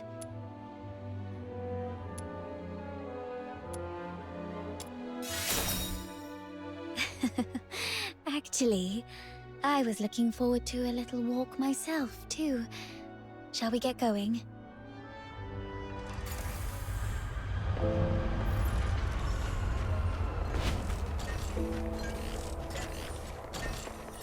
Ooh. It's been a while since I've stepped out of the city. The snow-draped conifers, the boundless lake, mountains with their peaks in the clouds. I love all this. Snow's more of a city soul. The entrance to Glevum Pit is up ahead. Please be extra careful. Thank you. You've been a tremendous help. But you two should head back now. I can take it from here on my own. No way. This Demon King can't just scarper from the battle and let the little minion think less of her. Psyche, you should also come with us. Me? Yep. Come with the Demon King to clear out this monster's den. I bet you've never been on such an adventure, right? What a pity. Your life is certainly incomplete. All right. I'm in. Let's go, let's go! It gets dark early in Ice Lake. We gotta hurry. Right. All right, then. Be careful, both of you.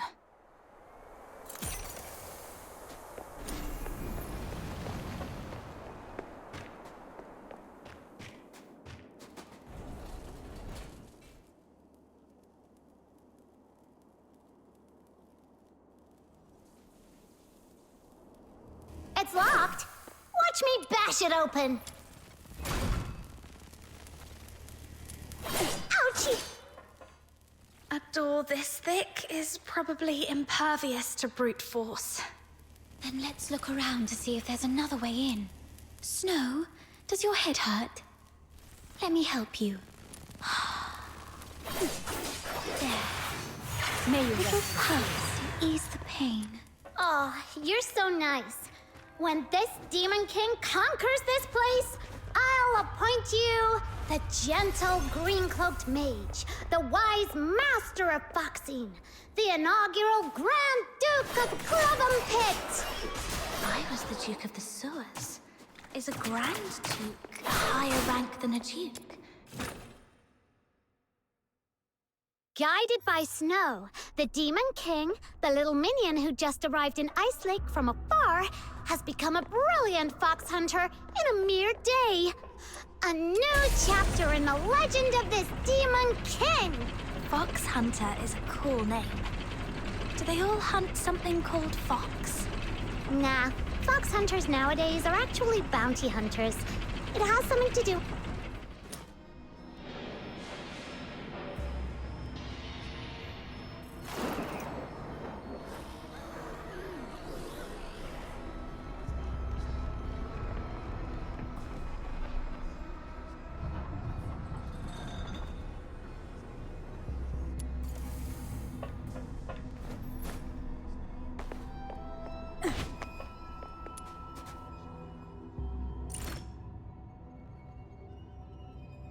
Look over there, little minion.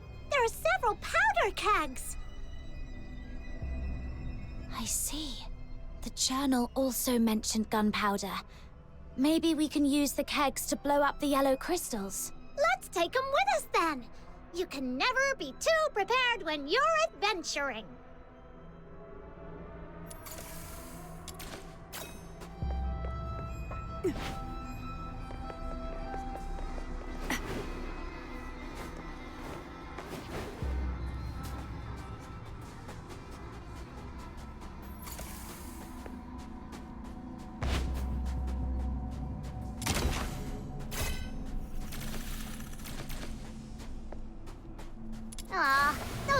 dusty yellow crystal spikes block our way.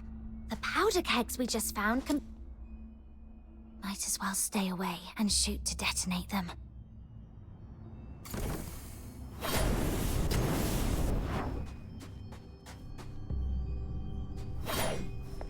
It works! Oh, are you okay? Why are you squatting on the ground, Demon King? Are you hurt? Look! A giant crystal in the middle is glowing! Could it be that the Crytallo of Stella we're looking for is inside?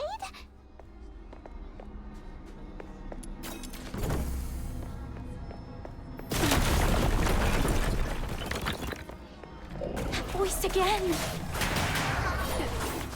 Oh, how come there are so many Filthoids coming at us out of nowhere?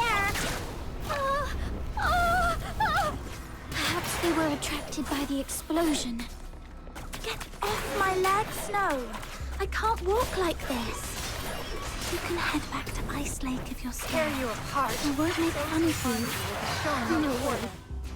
Take my shiny bomb! Let the pure white Redeemer save the world! Boom! It's okay. The Filthoids have been taken care of. Oh, really? Show this Demon King the loot, then! Camilla once mentioned that Crytallo of Stella is a blue-violet crystal with nebulae swirling in it. This one is more like a chunk of silverite. That's lame. Then bring it back to Lunosmith, little minion. As for now, let this Demon King continue to lead you deeper into the pit. Yes, Your Majesty.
Everything all right?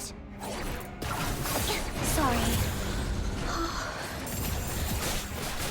I suddenly couldn't see clearly back there and ended up startling that monster. I'm so sorry.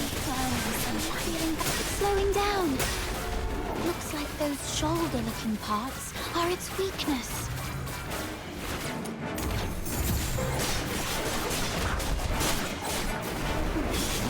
Blow them away.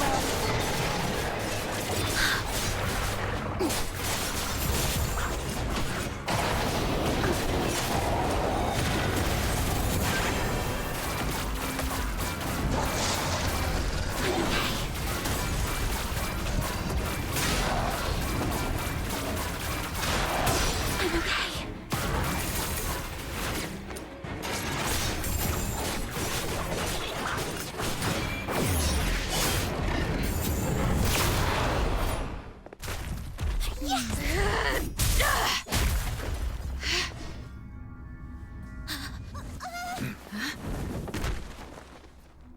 Crytallo of Stella. Look at its beauty. No wonder everyone wants a piece of it. What a commotion I just heard. So it was you guys that took out that giant thing? Impressive! Outsider! How come the Crytallo is in your hands? It was my little minion who first... It was just lying there with no one's name tag on it, wasn't it? Come on. In our line of work, there's no such thing as dibs. And you're new here, right? Someone has to teach you this lesson, and that someone just happened to be me today. Consider this Crytallo as tuition, shall we? Please give it back. That Crytallo is important to her, and to all of us.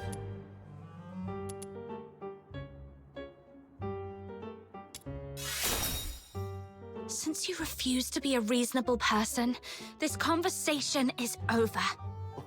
Easy, kiddo. Don't get mad. That's the spirit! Come on, get him! Whoa! Calm down. There's no need to resort to violence. What do you say we split it 50-50? Sound fair? Got a bit of a temper, have we? Perhaps you could talk some sense into your friend, young lady. Sure, but I'm not really familiar with the way you fox hunters handle things. No worries. You're a polite girl. I forgive you. We're sorry for not knowing the rules. So, as an apology, Mr. Outsider, we'll let you make the first strike. What? Hold on. Even if it's 2-on-1, there's no guarantee you can beat me, am I right?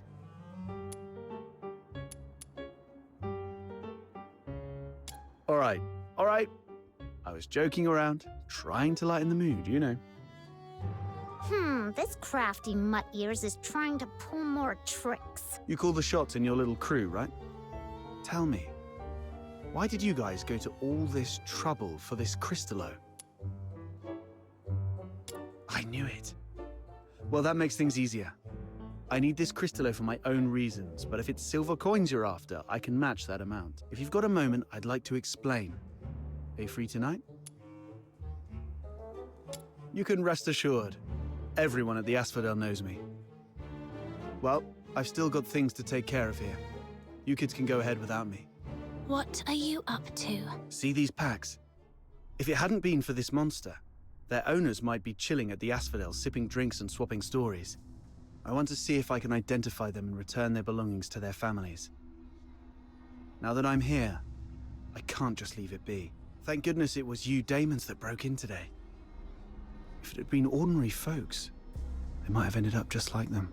Daemons? Those Charons who've undergone an awakening and gained special powers like us. How come you're as clueless as a newly hatched quail? I bet even that little white button mushroom beside you is more informed. Of course! Snow's really smart! Wait, what did you just call me? How rude!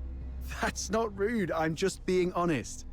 My heart is as genuine as this Crytallo. I won't descend to arguing with small potatoes like you. Come here, my little minion. Let this Demon King enlighten you. Simply put, awakening is a stage of growth every Charon goes through, usually around adulthood. During awakening, their body emits a very bright light. You must have some memory of it. After awakening, some Charons become much stronger, like you, and gain the ability to use special magic.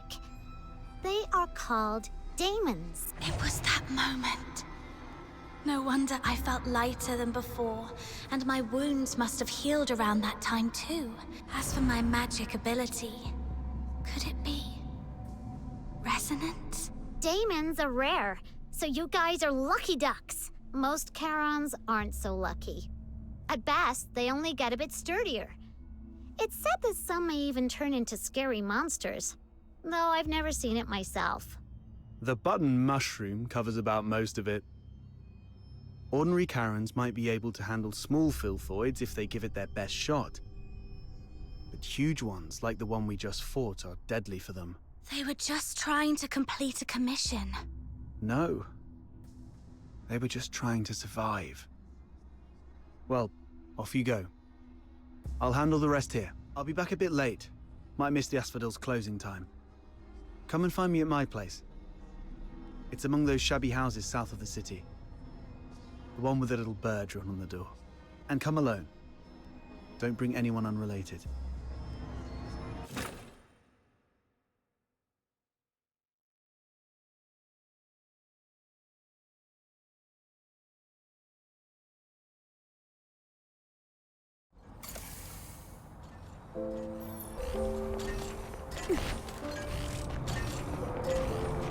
Isn't that Henrik over there? Psyche, come here. Mr. Henrik. You should have stayed at the Hypno's house, instead of fooling around with this sketchy brat. You don't know her backstory, and she really doesn't know you that well. Now, where have you been? Glevum Pit. I wanted to help find the Crytallo of Stella. Forget the Crytallo. Remember what I said on your first day at the Hypnos house.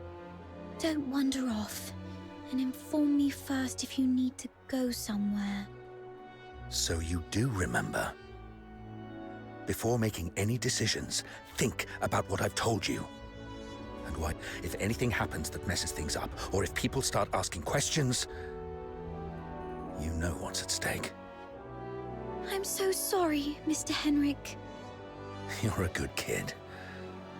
Just don't let this ever happen again. As for you, tend your own garden, and don't drag irrelevant people into your business. It's better for everyone.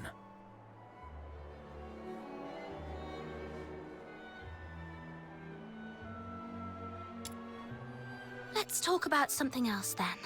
For example, are you this polite and friendly to everyone? No wonder that house of yours never sells. That's my problem. For you, the thing to worry about should be where to crash after tonight. By morning, I expect you to move out. Let's go home, Psyche.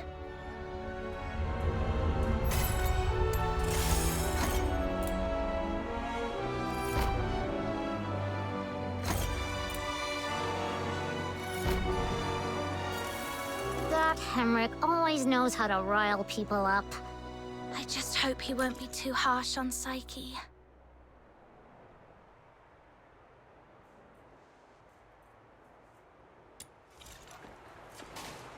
As for whether this... I need to talk to Outsider. You two are gonna have that secret little talk without me, huh? That Outsider is such a pest. Like I care. Off you go. I'm gonna go chill out at the Asphodel.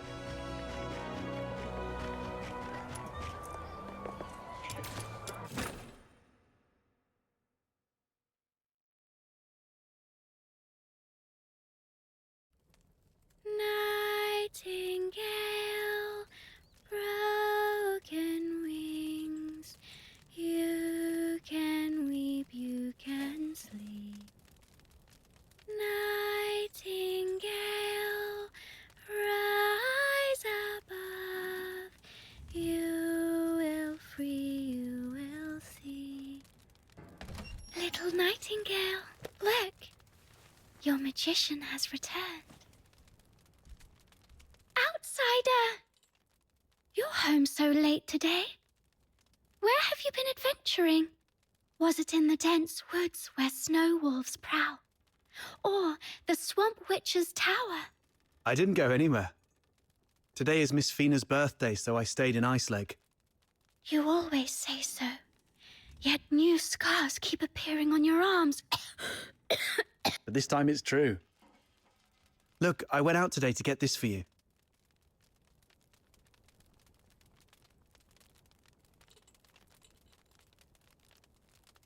Is this a cake? But there aren't any cake shops in the neighborhood. I have my ways. You know, I am a magician of extraordinary wisdom. Moreover, I have something else to show you. Close your eyes and count down from 5 to 1.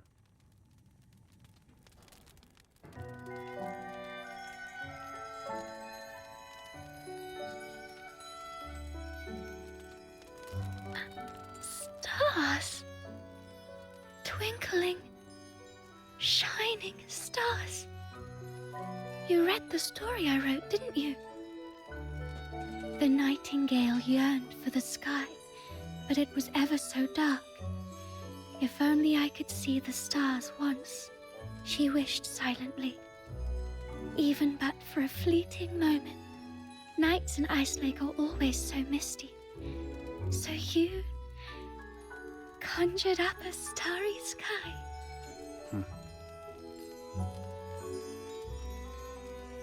you, outsider.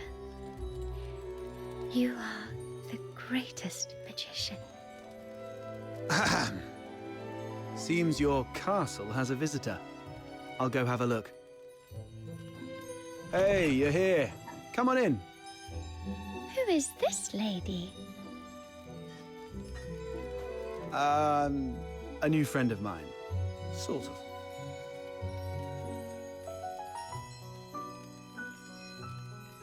Pleased to meet you. I'm Fina, outsider's sister. Are you all right?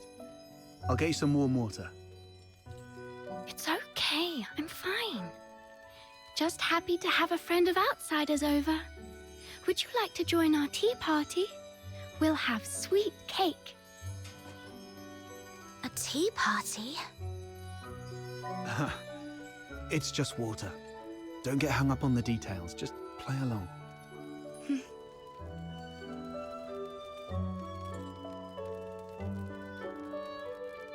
What's wrong, miss? Nothing. It's just that the cake is quite sweet, which reminds me of my family. She used to season food with lots of sugar. The island we grew up on had plenty of fish and salt, but sugar was a rarity. So when we were little, we never really got to have any. She's only a few years older than me, but from a young age, she began working as a helper for the neighboring fishermen. One time, that fisherman somehow got his hands on some imperial supplies, including 2 jars of sugar, and she traded half a month's wages for 1 small jar. It was the first time she got hold of any sugar, and she didn't know how to use it. Simply knowing that it was something valuable and delicious, she poured it all into the fish stew. By the time we grew up and started earning more, sugar wasn't such a luxury anymore. But whenever she cooked, she'd still add a lot of sugar out of habit. Goodness, that sounds horrible. I can almost smell that fishy, sickly sweet odor. She owes you an apology. Or at the very least, she owes the sugar and the fish an apology. No, outsider. You're missing the point of the story. I believe that lady who always used a lot of sugar was also a great magician. So, in our guest's eyes, everything related to her was wonderful, even the unbearably sweet meals. Okay, whatever Fina says. So where is that girl now? Perhaps you can bring her some cake. Let her know what normal sweets taste like. We got separated and lost each other yesterday. Or maybe longer ago. I'm not sure. Then you must find her. Because families like flowers and trees, snow and wind, they should be together no matter what. You have to find her. Yes, I will. I will find her. So, outsider, I need money for accommodation, information gathering, and some extra set aside in case I need to set off right away to find my family. Time for bed, Fina. I have other matters to discuss with our guest. Fox Hunter stuff. Okay, good night then. Good night to you both.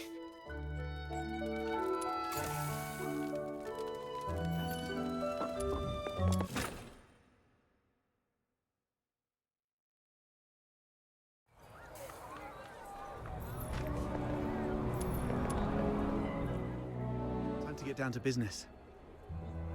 I mean, about what happened at the pit today. Sorry that I took your Crytallo. I had to do that so we could talk in private here.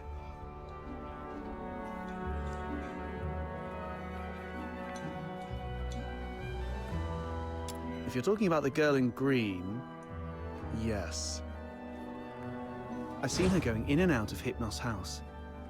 I don't know if she's just a regular lodger or some kind of assistant to Henrik Ethelred. I'll cut to the chase. I don't trust Henrik Ethelred. I suspect he's up to something shady.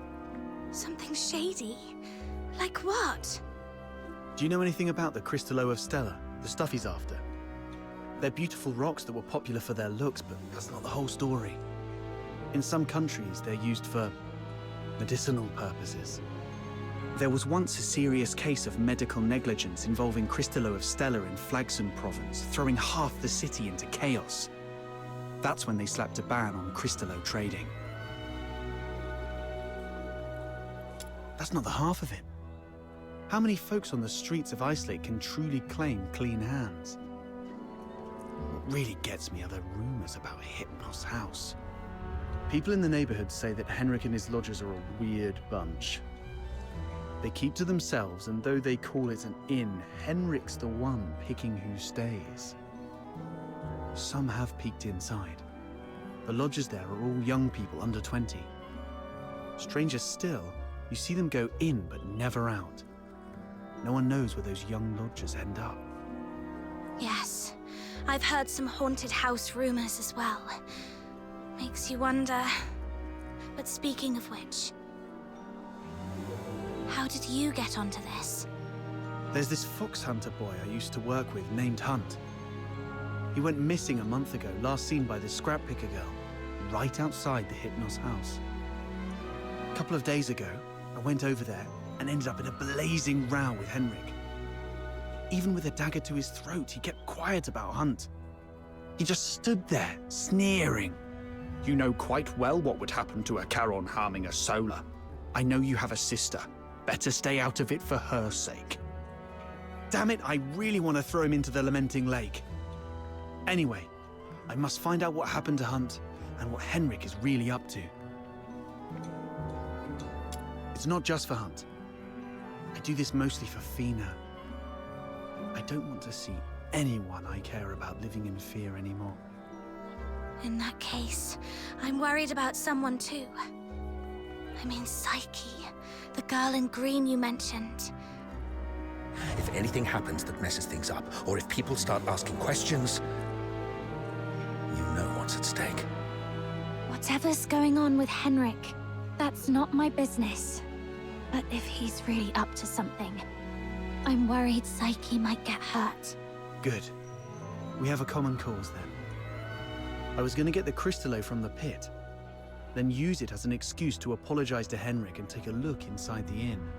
I thought no one would take the job, so I went off to sort out a cake first. Didn't expect you newbies to throw a curveball. How about we strike a deal? I can get you something that you really need. An identity. A pass that allows you to move freely in Hyperborea, except for the inner city behind the watchtowers, which is reserved for the high and mighty. Many are willing to offer you money, but few would risk their lives to get you this. Just a guess. So you really don't have a travel permit, huh? Lucky you ran into me. Without one, you'd be in a world of trouble in Hyperborea. Unless you choose to hide in a shadowy corner all day. He's fishing for information.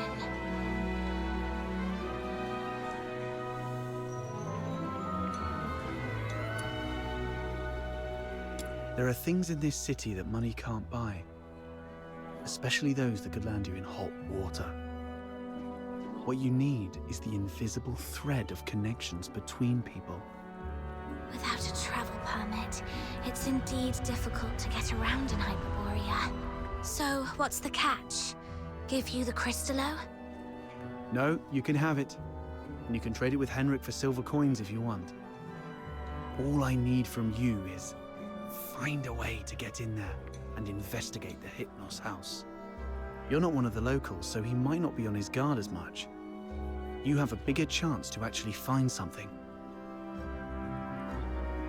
Trade a little snooping for a travel permit?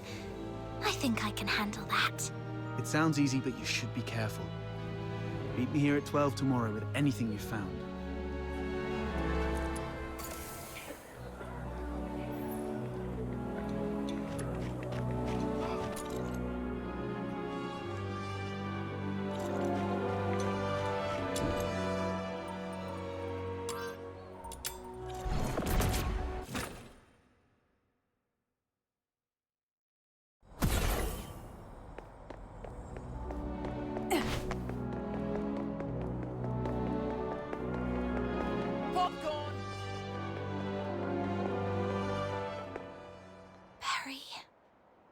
So much has happened today. Can you see the moon from where you are? The very same moon that I'm looking at. Tomorrow, we shall still be brave and live on. It's dawn. Time to head to the Hypnos house.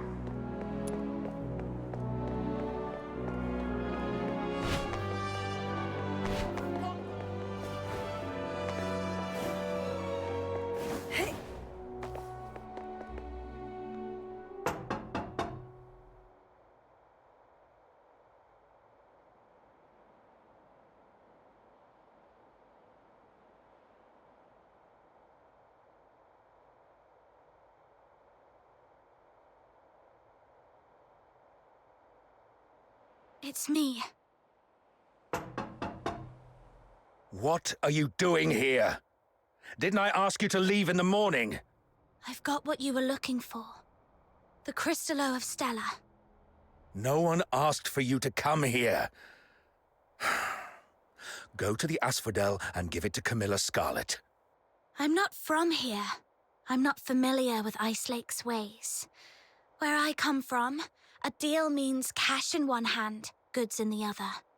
If you're not interested, Mr. Henrik, I might just go looking for another buyer. Come on in.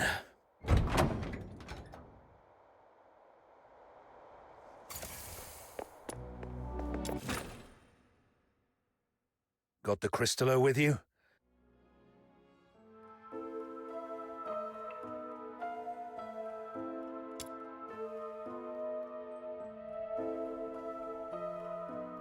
I'll need to check it in my office.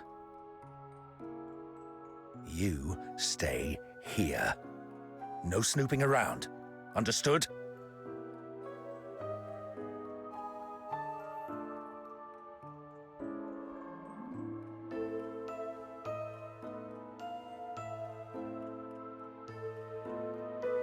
See?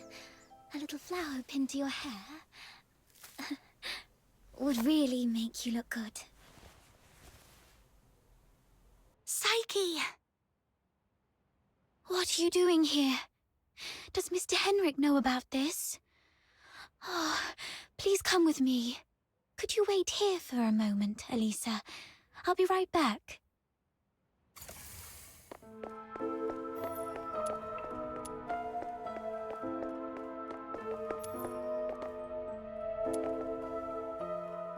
Mr. Henrik doesn't allow outsiders to come in, and you two got off on the wrong foot back then.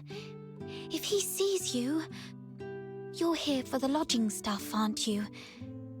Don't worry. Just hide here for a bit. I'll talk to Mr. Henrik again. He'll surely let you stay for a few more days.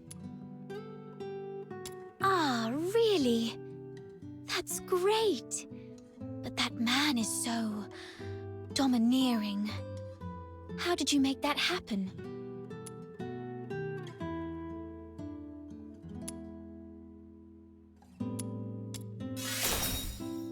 Really? I wouldn't have pegged Mr. Outsider as someone so sensitive. He's a bit different than his brash exterior suggests. Anyway...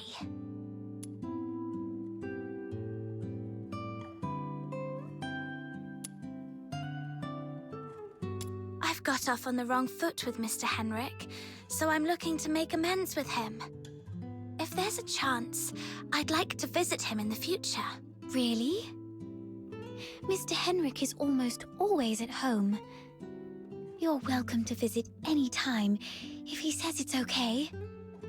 If you'd be willing to come here and share stories about your hometown, the South, the ocean, all those places we've never been, everyone here would be thrilled. Henrik is almost always here, which means this place is under his watch most of the time. Yes. Everyone's recovering from some conditions here, me included. Are you doing okay? You didn't tell me you were sick. It's just a minor ailment. I was even strong enough to explore the pit with you, remember? Don't worry about me. I'm glad you're okay. So, all the lodgers at the Hypno's house suffer from some kind of illness. Mr. Henrik seemed quite upset last night. He didn't give you a hard time, did he? No, I'm fine. Mr. Henrik is just a bit inarticulate. After all, he spends most of his time alone in his office doing research. Hardly ever talks to anyone. Good to hear that.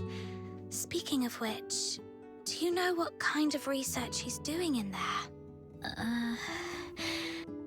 I don't know. Sorry. That's all right. I was just curious. Psyche is withholding something. Must be on Henrik's demand. Better not push her. Mr. Henrik should be out any minute now. I better go downstairs. You're leaving already? Here, take these cakes with you. They'll keep you going when you're hungry. Oh, just a moment. And take this too.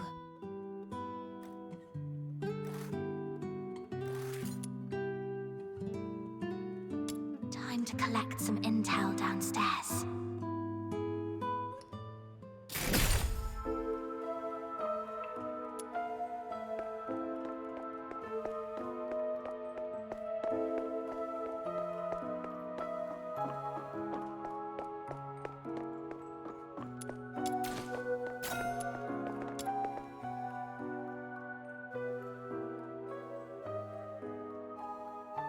Don't touch that door.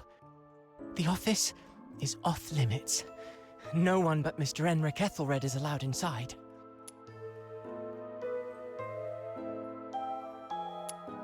Cleaning, dusting, every day, every shelf, every door. Everything gets wiped down. You don't get it. It's a habit. Filling life with regular tasks. That's what habit is. Like how I clean here daily, or how Psyche waters her flowers twice a day. Habit fills the void inside. He seems quite disciplined. Probably a good role model for me. Mr. Henrik? He does have some habits. Let me see. When peeling apples, the peel mustn't break. The number of steps from the bathroom to the office has to be even. Every month, he goes out at precisely 8 p.m. on the 20th, then returns to double-check the door lock 3 times. These habits are quite personal, though. I doubt they'd offer much for you to learn from. So, Henrik regularly gets out of the house at 8 p.m. on the 20th every month.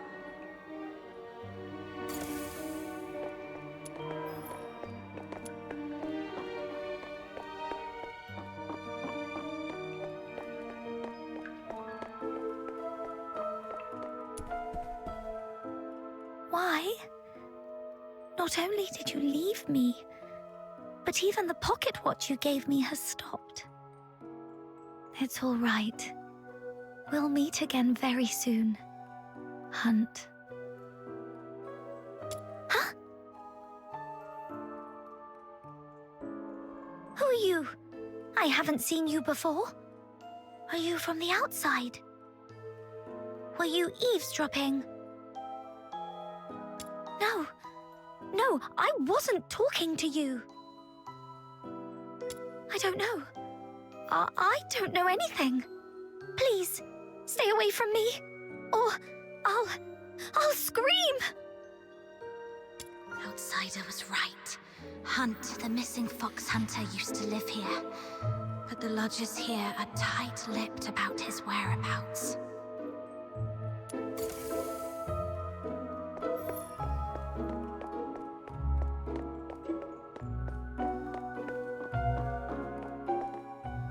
Fox Hunter, I've checked it.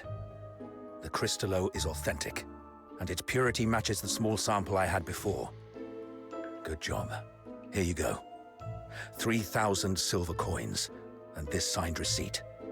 Bring it to Miss Camilla and she'll give you the guarantee of 1,000 silver coins. And this necklace, it's worth far more than 1,000 silver coins. You're free to sell it or pawn it. Okay, the deal is done then. And about that house, let me stay a few more days, okay?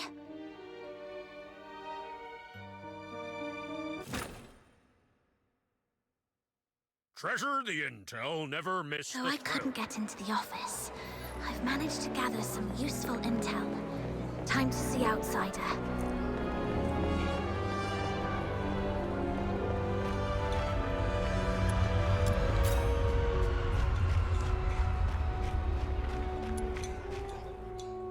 How did the investigation go? Couldn't get to the bottom of his story, but I did make some discoveries.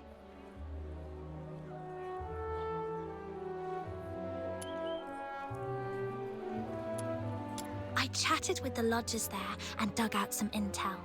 Henrik has a peculiar routine. He always leaves the house at 8 p.m. on the 20th of every month. Great. That's our window of opportunity to investigate him. We need to figure out how to secretly follow him. Or sneak into the Hypnos house.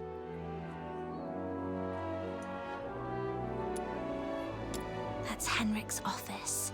The lodgers say it's off limits. Nobody but Henrik himself can get in. The door is securely locked and watched. Plus, Henrik himself is in there. I didn't want to be hasty. Smart decision. If Henrik lost it, who knows what might happen. But the locked door isn't the only entrance to that room. When I left, I scoped out the house. It appears the room connects to the chimney on the roof. That's impressive. I'm glad I found you to team up with. So, we just need to find a time when Henrik isn't around. So, it's actually a sanatorium. What's there to hide about that? I mean, it's true that Karens lead hard lives, but seeking medical help isn't forbidden. Right. I also learned that someone there knew your missing friend, Hunt. Was he ill? Hunt was quite healthy before he disappeared. So, what illnesses do those lodgers have? No idea.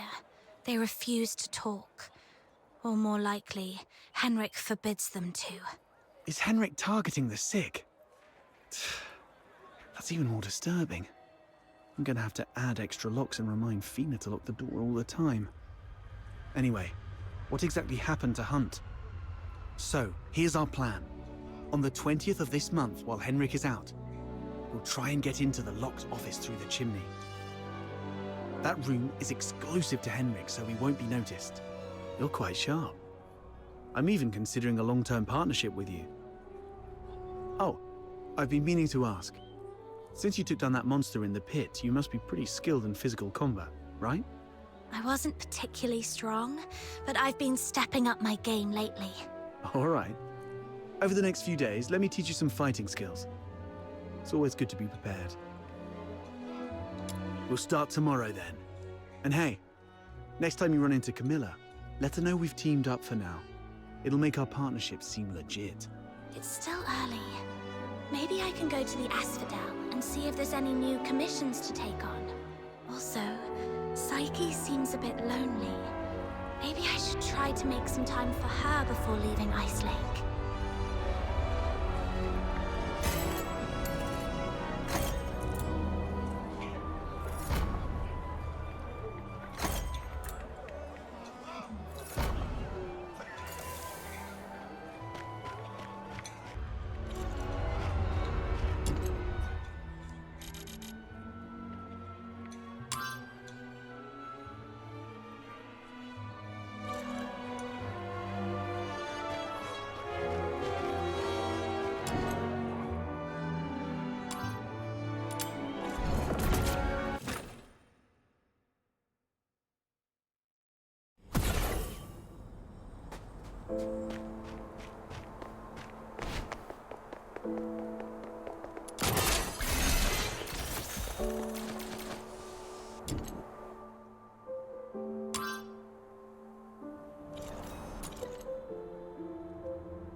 Properly disinfected, it can become a delicious dish.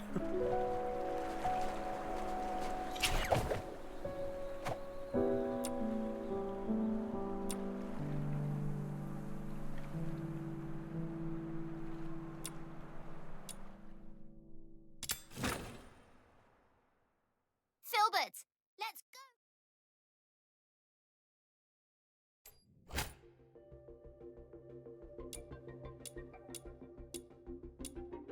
I'll go first. The Forsaken have set up a dangerous bomb here. If we don't destroy it, everyone's lives will be in grave danger. The client mentioned 3 members from the Forsakens are behind this explosion. I'll let you know if I find him. Taking him down before breaking Finale Flare's detonator should smooth things over for the mission.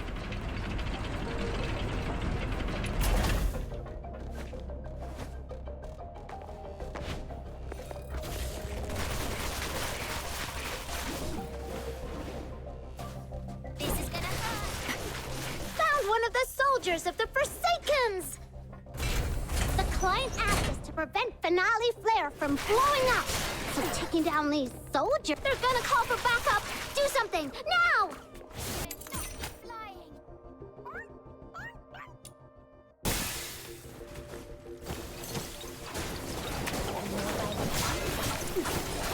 Ow!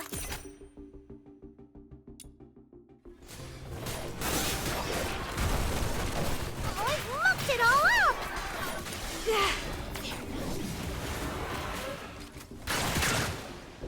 One down! I found a letter on him.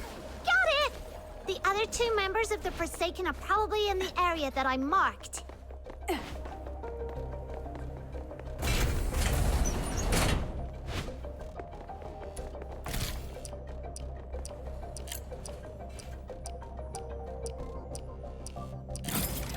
Finale Flare's detonator is exposed!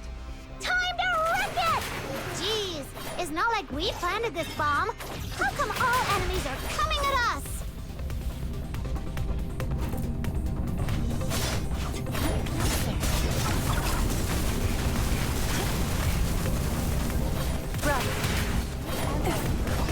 This is gonna hurt.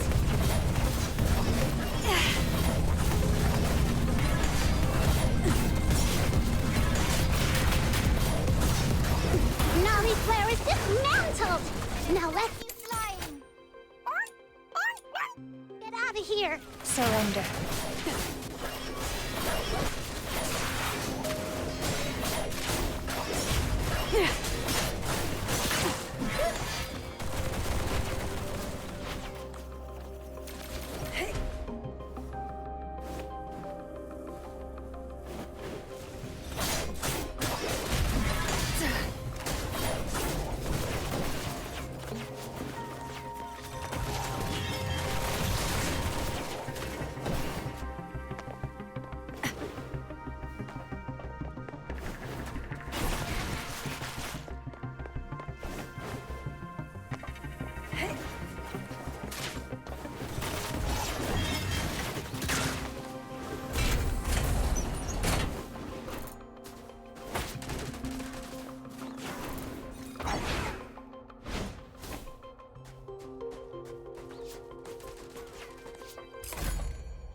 It's all over.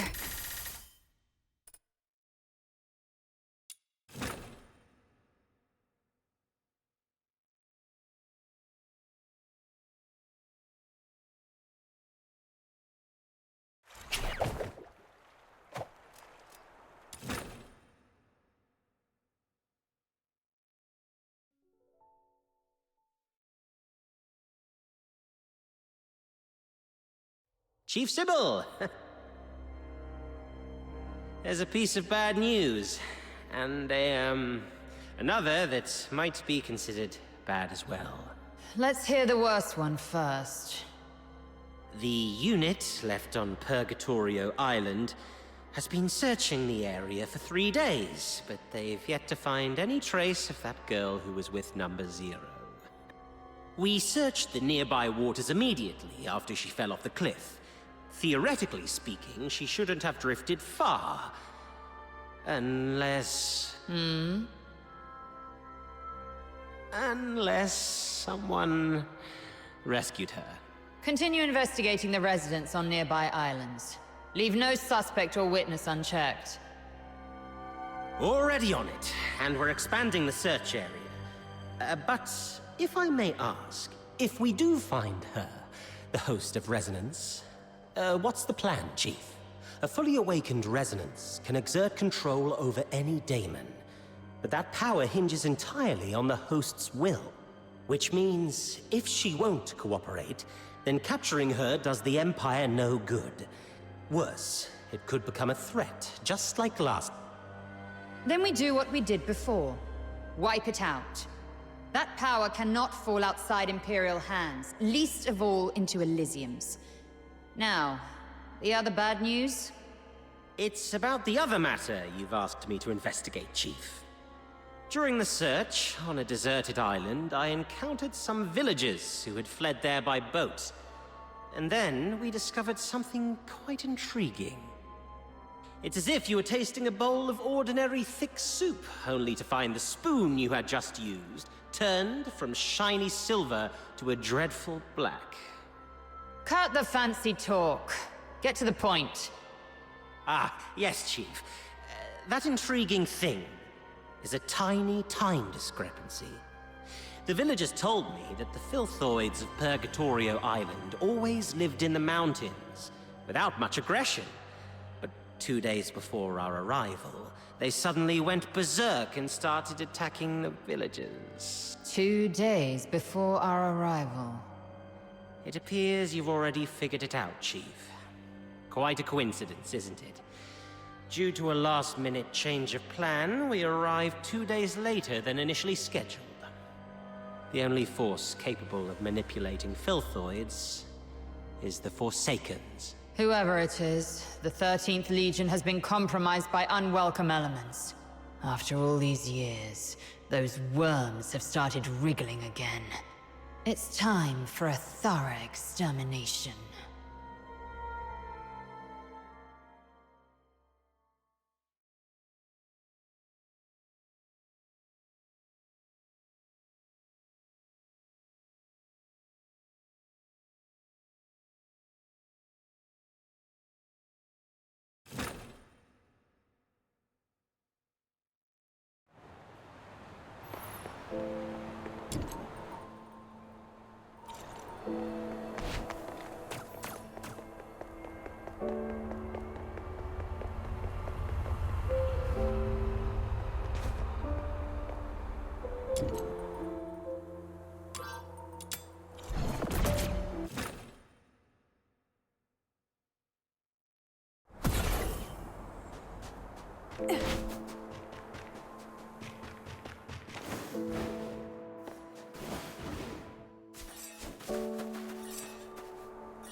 I gotta give that thing a little tweak.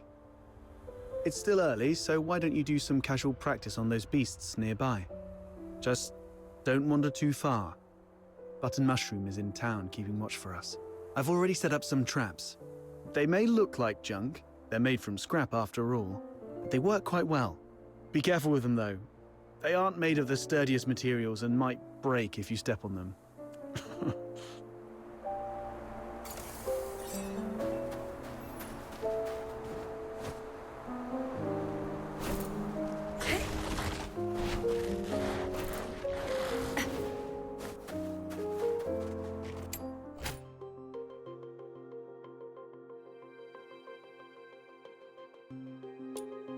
These things on the ground must be outsiders' traps. This is really something. I didn't know Outsider had such a knack for this.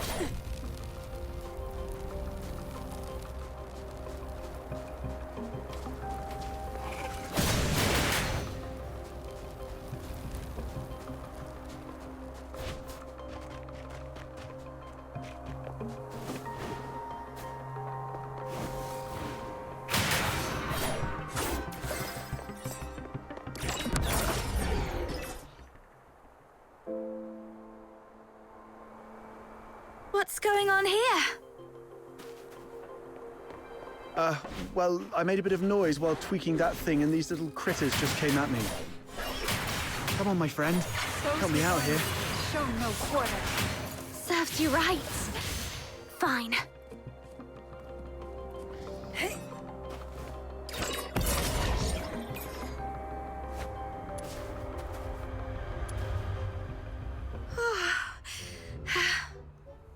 Not bad.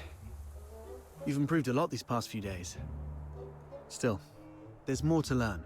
For example, with larger beasts and filthoids, they're fast, but clumsy. So you can stand in front of something solid like a wall or a tree and provoke it to charge at you. Then, dodge its charge to let it knock itself out.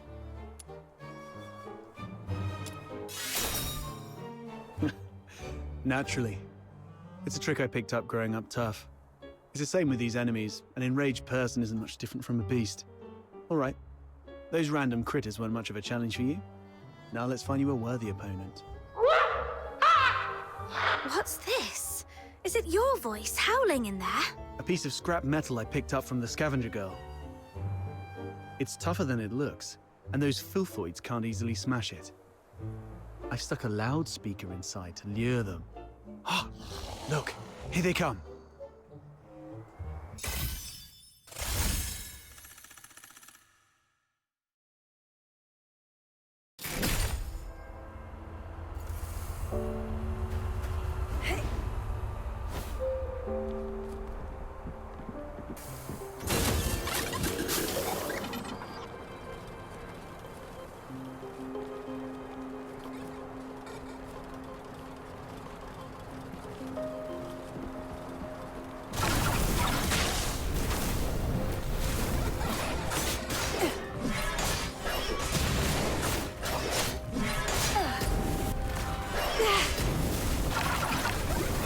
Tear you apart.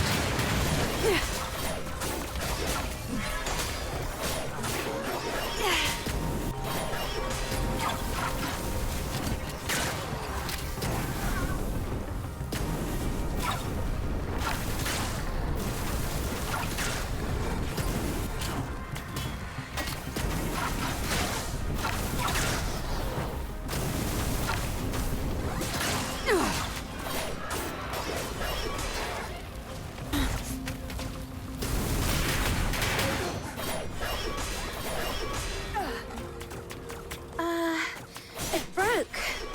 Well, it is made from scrap after all. I was surprised it would work.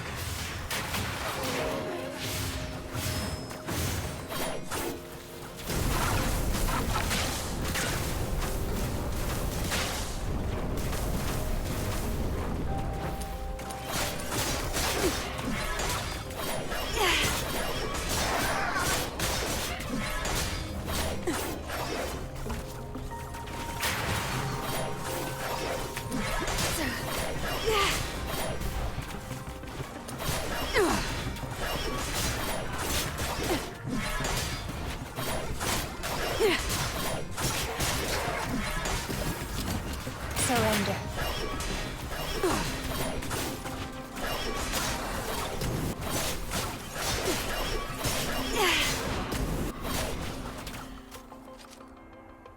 Not bad. Your combat skill has gotten sharper than I thought. So quickly you've become a fully fledged fox hunter. The young nowadays do have talent. The sun's going down. Let's go. It's time to meet Button Mushroom. I wonder if everything on her side went smoothly.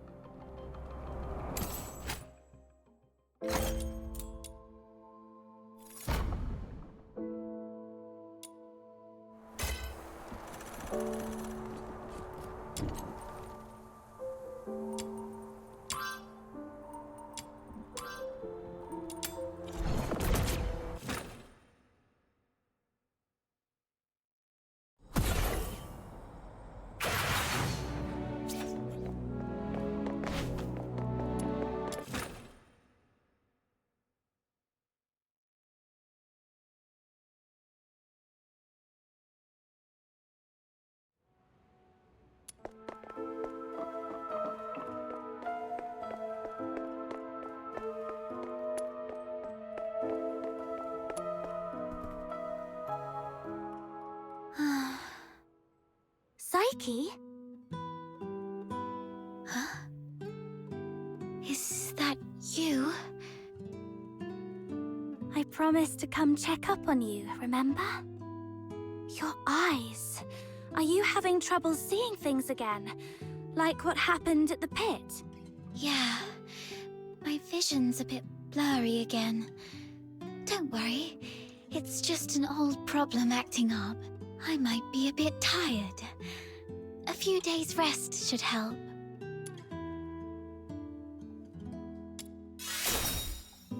Why were you sighing to yourself here all alone? Could you do me a favor? The potted plant here. Can you describe for me how well the flowers are blooming?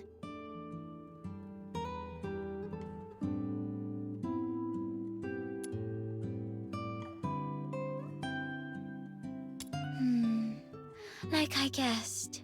Could you take a closer look? The well-being of flowers hinges on careful observation, but I can't do that now. The flowers are bright yellow, a very vibrant hue. I love yellow flowers. They remind me of the sun and warm my heart. The petals don't have smooth edges. Instead, there are plenty of irregular gaps running along the margins. Right. Try touching the petals softly. I love running my fingers along the edges of petals. Every petal feels different, as if they have their own story to tell. But these petals seem to have lost their shine. The edges are dark and curled, as though they've been burnt. I believe the flowers are thirsting for some water. The petals have soft stripes that radiate from the center outward, somewhat resembling the veins of the leaves. However, they seem not to be very plump. The stripes deliver nutrients and function just like the veins of the leaves. Although the flowers usually steal our attention, they're not that different when compared to leaves. Both parts of the plant are doing their best to respire and grow. Let me see. If they look shriveled, they may be low on nutrients. I think I understand the issue now. Thank you. Is this kind of flower hard to care for? No, it's quite resilient actually. It can even thrive in places with long winters, like Ice Lake. As long as it is well trimmed, fertilized, and given the proper humidity and temperature, it can bloom beautifully for weeks on end. But I didn't do it well. I'm far from being as good a florist as my parents. You might be right, but... Oh, wait! Something just occurred to me.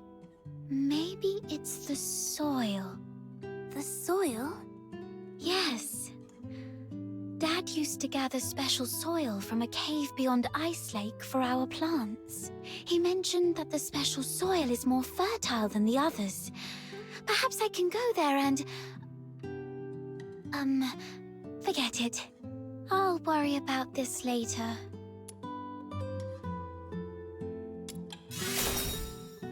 Don't worry. I can collect some for you. You don't have to do that. Just coming here and talking with me is already... It's okay. I'll have to leave town for the commissions anyway. Gathering soil isn't that hard. So, where's that cave you mentioned? Thank you. Oh no. I was about to say thank you, but I think we're beyond such formalities with each other. Let me give you the location of the cave.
The soil here feels dry. Perhaps I should look elsewhere.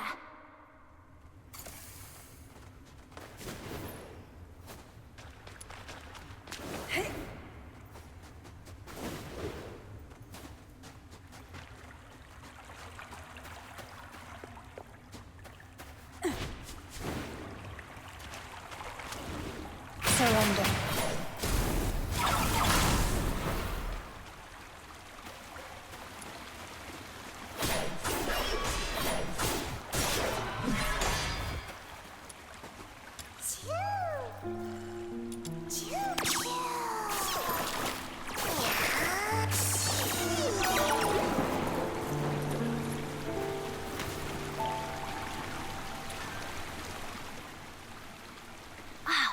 It.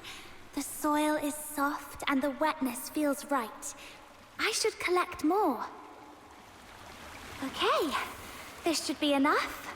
Time to head back and bring... to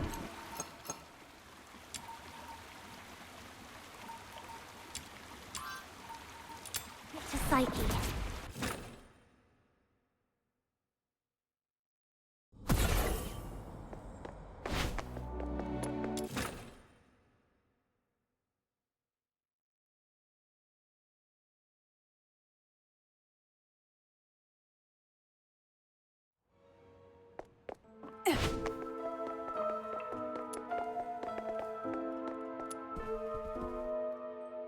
Psyche, here's the soil from that cave.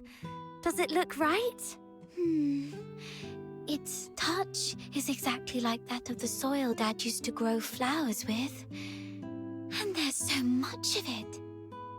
This should be enough to help every plant thrive here.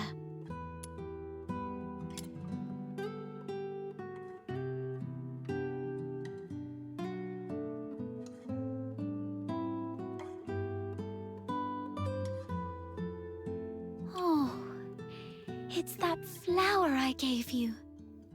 And you've been carrying it around all this time. Of course. It's a precious gift. You love these flowers, don't you? Is it okay for you to pluck one from the plant and give it away? I was not when I was little. Have you seen freshly cut flowers sold at the florist? I never liked that practice. It always made me feel sorry for the flowers. Flowers, stems, and leaves all belong to the same plant. Yet people cut the flowers to admire their beauty, leaving them to wilt and die alone.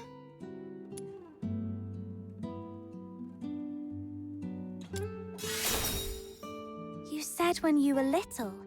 Does that mean you feel differently now? Not entirely, but...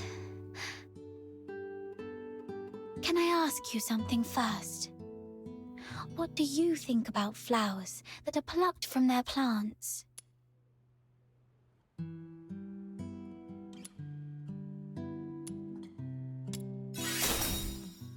You feel the same way I did when I was little. Now, When I see cut flowers, I still feel a bit sad. But over the years, I've come to realize that they are amazing. Far more amazing than I thought. A plucked flower would no longer bear fruit. It's fated to perish in a slow, wilting death. Yet, it tries to absorb water, as if still rooted, blooming fully before its brief life fades. I no longer pity them. I'm impressed by them. You feel the same, right? Oh, just listen to how somber and heavy our conversation has become. That wasn't my intention. Anyway, the soil you brought back is great. The wetness and softness are perfect. You might have a real knack for gardening.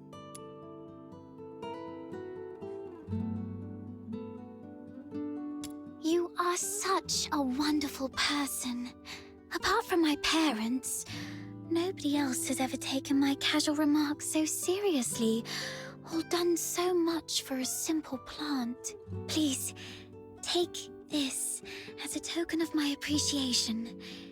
It's not much, but I hope you'll accept it.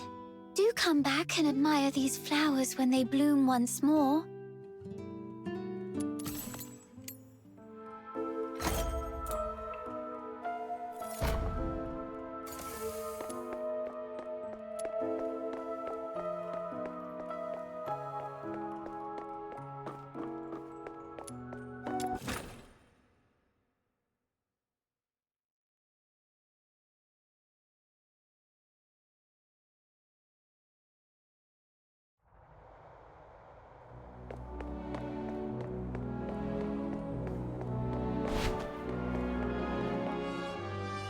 Finally! You're such a pest outsider, making me stand watch here. This Demon King's great talents are meant for leading hunts, not keeping tabs on that gloomy man. That's because you have a special gift for acting by stealth, Your Majesty. Look at us. All big and clumsy, we'd be spotted by Henrik in no time. Smart of you to have recognized my greatness. Wait! That's just a roundabout way of calling me short! No, not at all. You're the tallest and mightiest. The towering Ice Lake gates were practically built for you. Shh! He's coming out. Right on 8 o'clock. If he ever changes careers again, he could offer time-telling services in the town square. Stick to the original plan. Snow and I will tail Henrik, and outsider, you sneak into Henrik's office through the chimney. We'll meet up at your doorstep afterwards.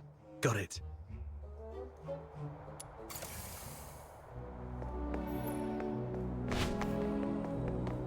Little minion, hurry up! Shh! Keep it down, or he will notice us.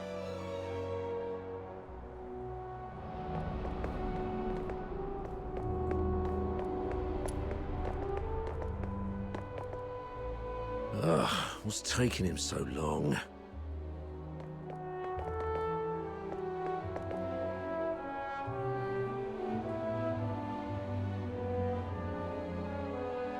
He stopped. We need to find a place to hide. Popcorn! Six!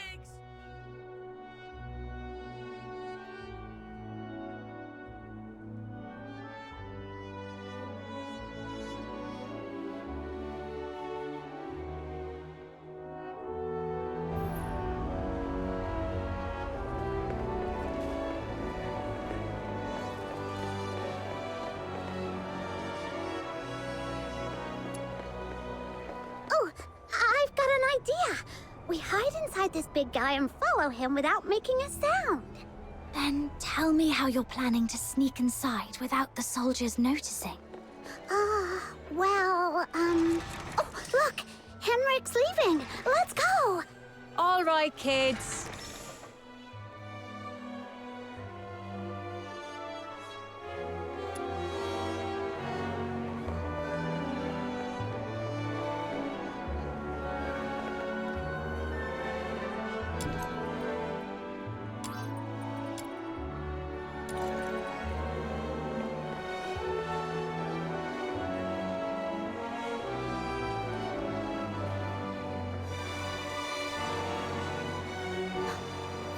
Flowers of Solicitude.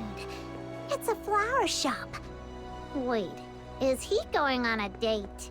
Let's grab a seat across the street and wait for him to come out.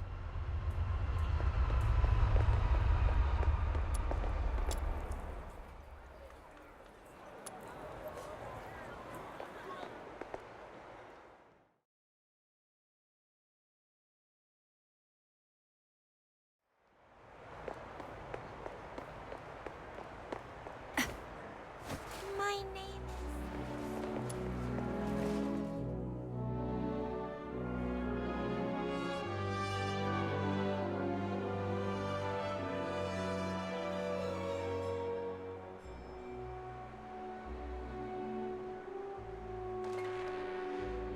There he is. Can I get you two something to drink? Oh, we're good. Just, hanging out and enjoying the view. Isn't the sunlight lovely tonight? Well, nothing pairs with a good view like a good drink. We've got all kinds of coffee, Ice Lake's own boreal berry juice. Oh, and how about our newest special, rich, creamy pickled herring soup? No thanks, we've got something. Wait, where's Henrik? Oh, I think we lost him. Let's ask the florist and try our luck. My name is Annie.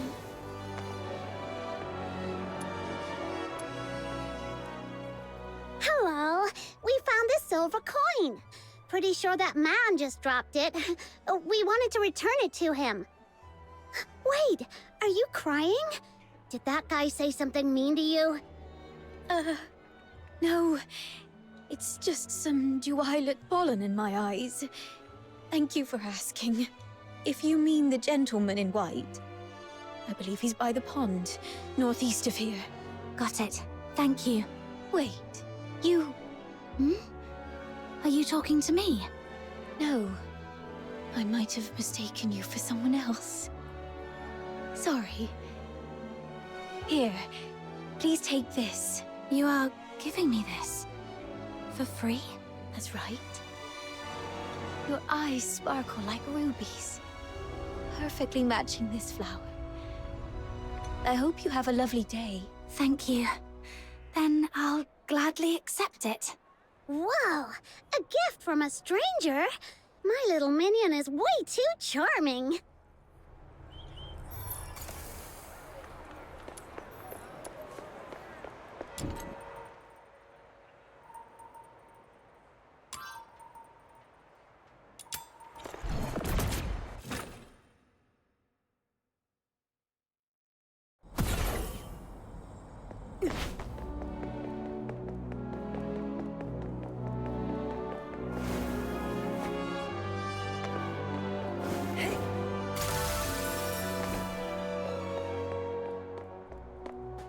This should be the place. Yep, there he is.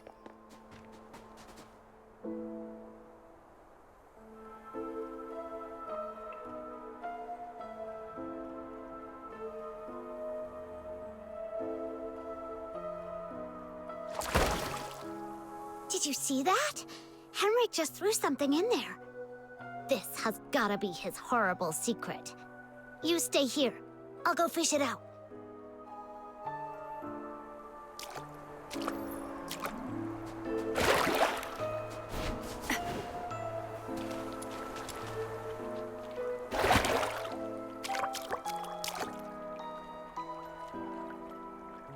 Now comes the most exciting moment! Through great trials and hardships, the Demon King and her minion finally retrieved a precious treasure from the deep waters. With hopeful hearts and anxious breaths, they opened the box, only to find...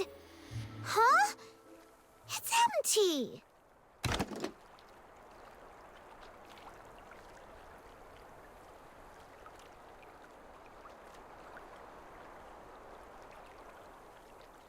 No, it's not really empty. It previously held something. Some sort of powder, perhaps. Powder? Why would Henrik bother to put a box of powder in the water? That's so strange. No idea. But something feels really off. Let's go back and see how Outsider is doing.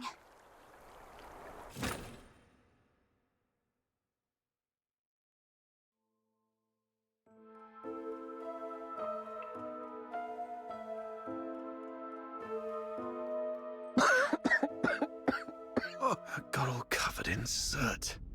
Fina's going to make a fuss about it when I get home. Anyway, finally made it in.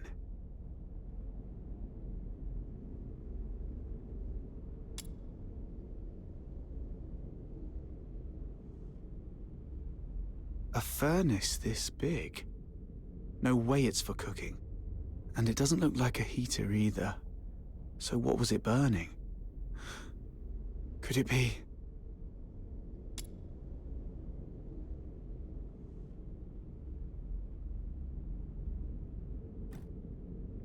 The Slumber Project.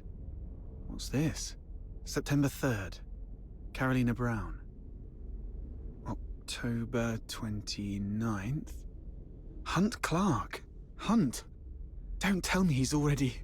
November 25th. Psyche Frey. Mr. Henrik, you're back. Here's a cup of hot water for you to warm up a bit. Drat. Henrik's back.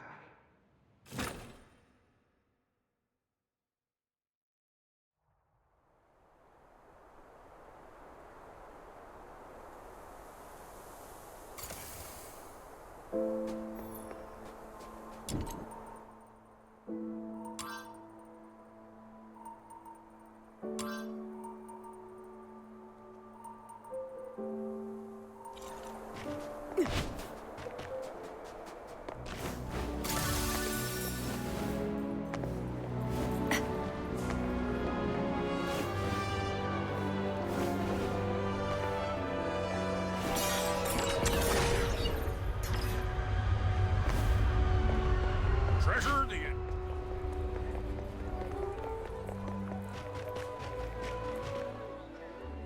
Are you saying Psyche is in danger? Hunt appeared on that list after he went missing.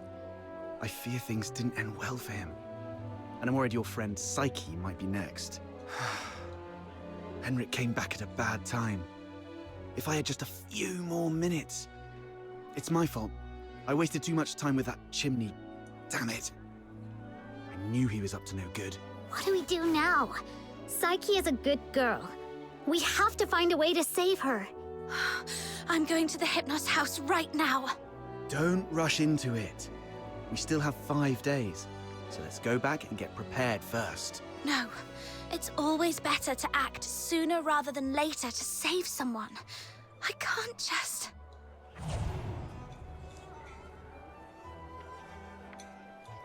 Just stand there, helplessly watching her leave. Right? How did you know? Just a guess. You seem pretty shaken up, tossing all caution and reservation to the wind all of a sudden. She means a lot to you, doesn't she? Imagine being thrown into a foreign land all alone, feeling unwanted and helpless. Then someone reaches out and encourages you to hang in there for good things to happen. If this person were in danger, you'd do anything to help too. Maybe you're right. The bitterness of failure after trying beats the endless regret of, why wasn't I braver back then? But remember, being brave doesn't mean acting recklessly. Being brave is saying, I'm aware of all the possible endings of this path, and I accept them all. Then I tread this path with no regrets, and nothing will change my mind. Thank you. I've calmed down. I'll make some preparations.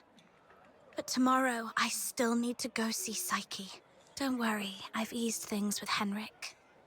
I'll just pretend I don't know anything. Okay.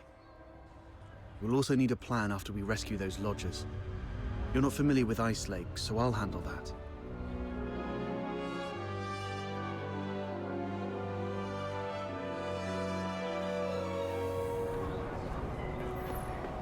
Treasure the end.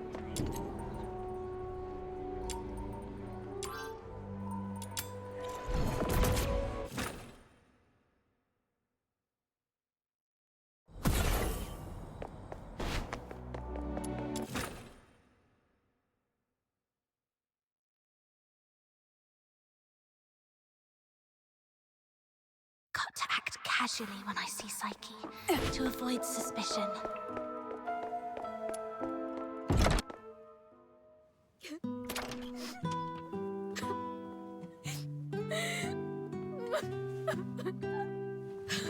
Psyche, are you crying? Sorry, What happened? I'm sorry.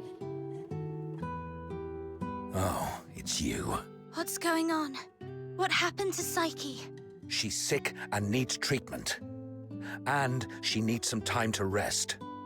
It's nothing serious, but please, leave her alone for the next few days. Psyche, would you like to go out for a walk with me? Let's go outside for some fresh air. Don't be afraid. I want to go to the Lamenting Lake. Sure, I'll go with you. Mr. Henrik, may I go out for a walk? Don't worry, it won't take long. I promise to come back shortly. Go ahead. But remember what I've told you. Otherwise, you know what will happen. I understand. If anything happens to Psyche, you won't have a second chance to leave Ice Lake. Keep that in mind.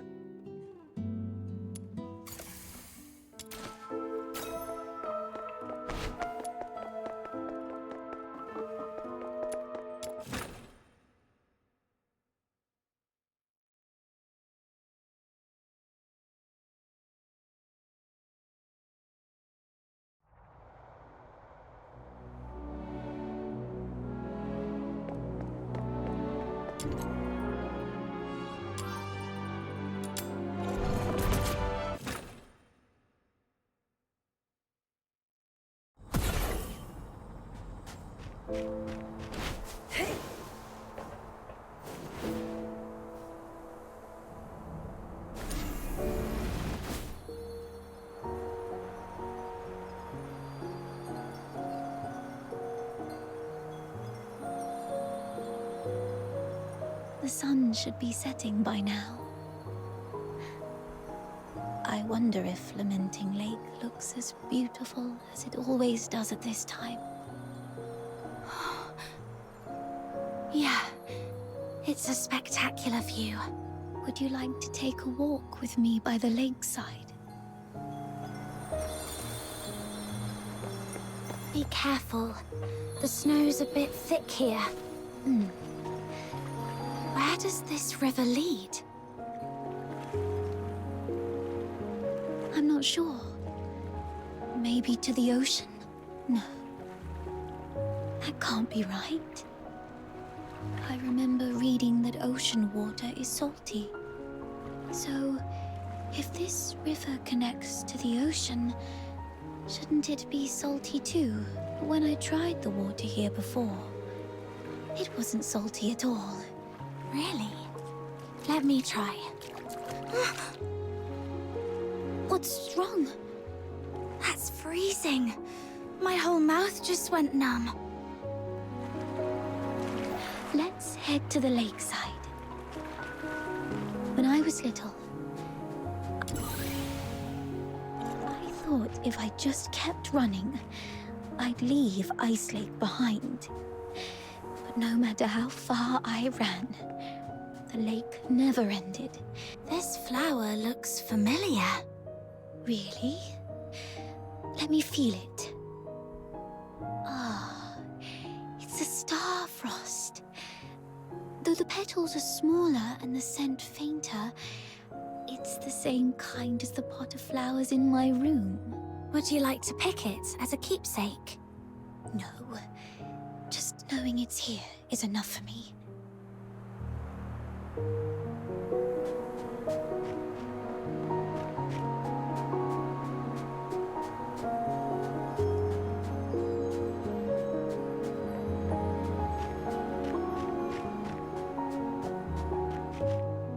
It sounds like a steam whistle.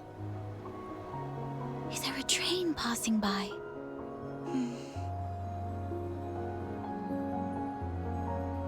That's nice. Do the passengers have lights on? Are the windows looking pretty and warm, like tiny flames in a fireplace. Psyche, when did your eyesight start to fade? When was it? I don't really know. I thought it'd be the same as before. Just blurry for a while, and then it would go away. But now it just... Let's not talk about that. There's a place I'd like to visit. Could you come with me? It's by the Lamenting Lake, near an old tree stump. My dad once took me there when I was little. Here we are.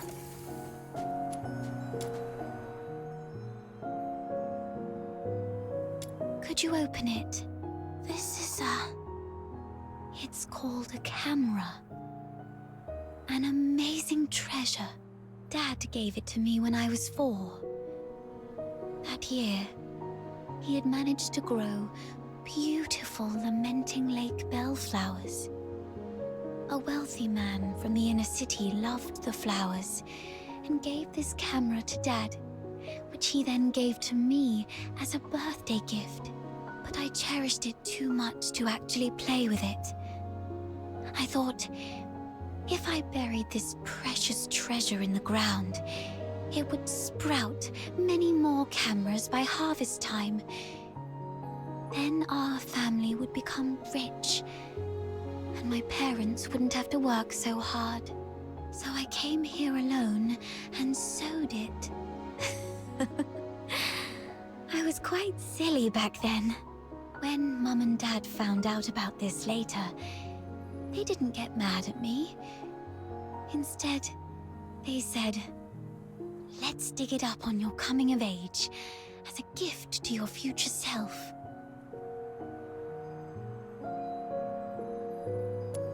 Thank you for keeping me company these past days, but I don't have anything valuable to give you. Please, take this camera as a gift from me. I no longer need it because of my eyes, but your journey is still long. Please see the world for me with your eyes. Since we're already here, how about a little stroll around the lake?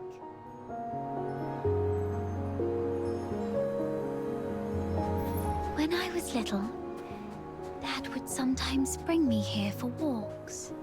Despite the occasional hide and seek with the filthoids, I always looked forward to coming here because I loved the floating ice and mountains here. And more so, I loved watching the trains roar by. You like trains? Yeah, I'm fascinated by their destination. The South. I've read that it's nothing like Ice Lake. The sun's warmer there. So, the day you showed up at the door of the Hypnos house, I was thrilled. I'd never met anyone outside Ice Lake. I've always secretly wondered what your homeland is like. Have you seen the ocean with your own eyes? Is it as large as 100 lakes put together? If only I could also see it for myself. Look at me. Almost 18 and still daydreaming like a child. Listen, Psyche. It can be more than just a dream. Besides Barry, you were the first one to be so kind to me. I've always wanted to do something for you. There's no one else here. So tell me, have you been under threat? You can trust me, no matter how scary the enemy may be. I'll protect you. I'm a stranger here. I can take you away, just like the day we went to the pit together. Once I find Barry, we can go to my hometown in the south, build little houses by the sea and grow flowers around our homes. When spring comes and the flowers bloom, your eyes will heal. Every day the sun will shine so brightly that you might even find yourself missing Ice Lake's snow. Oh, It might be a slight damper on your dream, but are you scared of bugs? The ones in the south are bigger and noisier. Thank you. I'm not under threat. It's just that I just can't leave Ice Lake, no matter what. What do you mean? Sorry, I can't tell you. Let's just say it's my little secret to keep. Could you take another photo of me? And make sure Ice Lake's in the frame. I don't like this city. I hate the ever-present smell of blood in the air, the towering walls, the guards' heavy boots, and the endless whimpers that fill every alleyway. But it's still where I grew up. My one and only home. So I'd like to take a picture with it.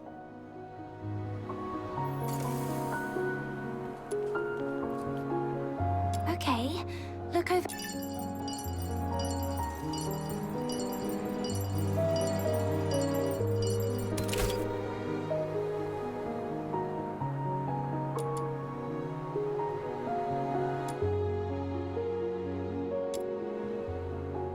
Say cheese. Let's take another one. 3, 2, 1. Psyche! Henrik! It's not safe outside the city. You've been out too long. Sorry. I'll head back now. Psyche, keep in mind what I said. If you decide to trust me, meet me by the signpost south of the Hypnos house at 2 a.m. Goodbye.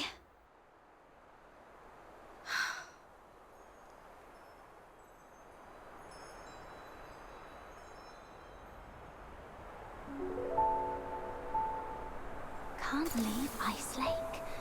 What does she mean by that? That guy over there looks familiar. Have I met him before?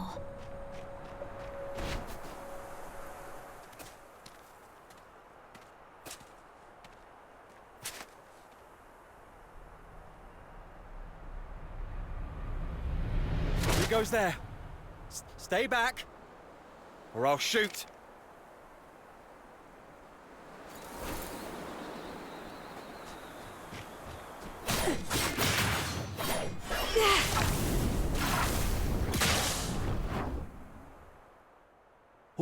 All right, I surrender. But it wasn't me. I swear. It's you? All right, I trust you, Miss Camilla. But remember, keep a close eye on this kid and don't let her stir up any trouble in town. If the chief finds out about this, we'll both be in for it. Damn, didn't expect to run into you. Do me a favor, miss. Keep this between us, will you? Who is this? All right, here's your money back. I haven't had a decent meal in days, so I got desperate. I'm sorry. You executed him. I don't think he deserves this. Well, keep it down. I told you it wasn't me. I was just trying to sneak the body out. My name's Kevin. We've met before. I'm in the outskirts escort. And this poor soul here is Hal, my old neighbor. We've known each other since we were kids. He lost his mother at an early age and had been getting into countless brawls ever since. My family doesn't allow me to interact with Charons, but he was an old friend from when I was a kid, so I'd sometimes help him out. One day he came to me, acting all weird. I thought he'd racked up debts again, or that he came to moan about being hit by his drunkard dad. But to my surprise, he said he was showing signs of deterioration. What exactly is deterioration? As a Charon, you don't know about deterioration. Are you really a native?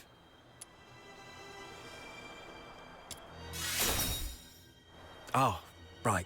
Camilla did mention something about that. Makes sense then. So, deterioration is a peculiar disease that only Charons might suffer from. Once you've got it, there's no cure. You folks usually awaken some kind of power around your teens, but not everyone's that lucky. There are always a few poor wretches who somehow get it wrong and turn into filthoids, but way stronger than the regular filthoids out there. A whole escort might not even be able to take one down. If a deteriorator appears in the city, the entire neighborhood is doomed. Now you get why most Solas hate Charons, right? They say it's the evil magic running through their veins that brings all this disaster.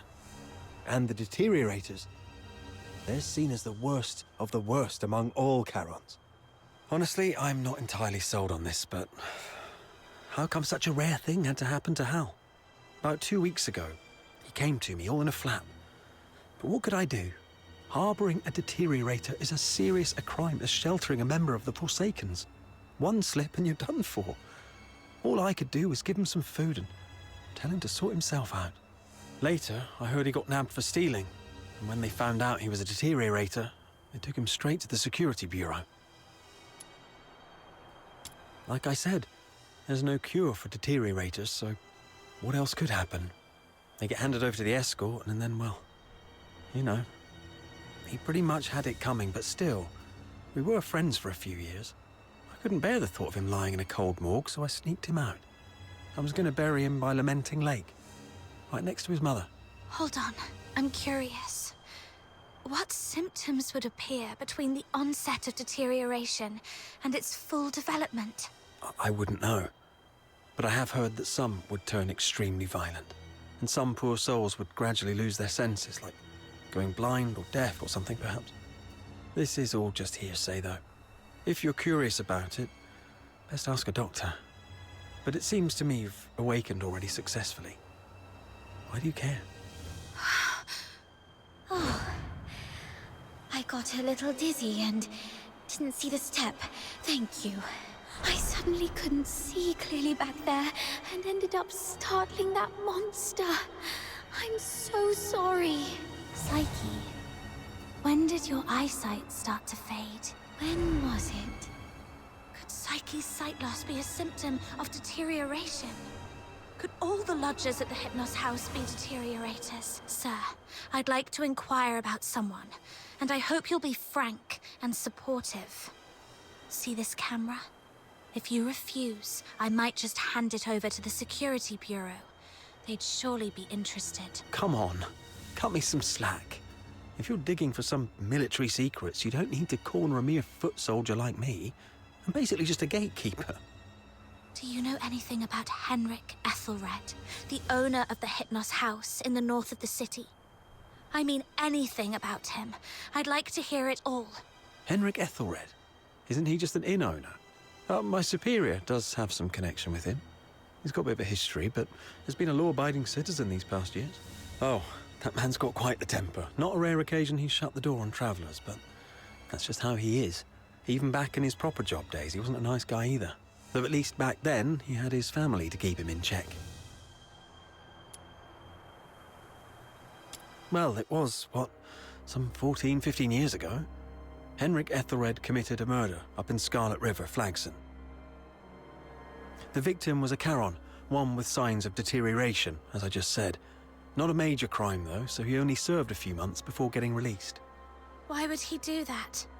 I don't know, but everyone would fear and despise a deteriorator, I guess. I just heard this from my superior. It's been a long time and it didn't happen locally, so don't hold it against me if I've got some details wrong.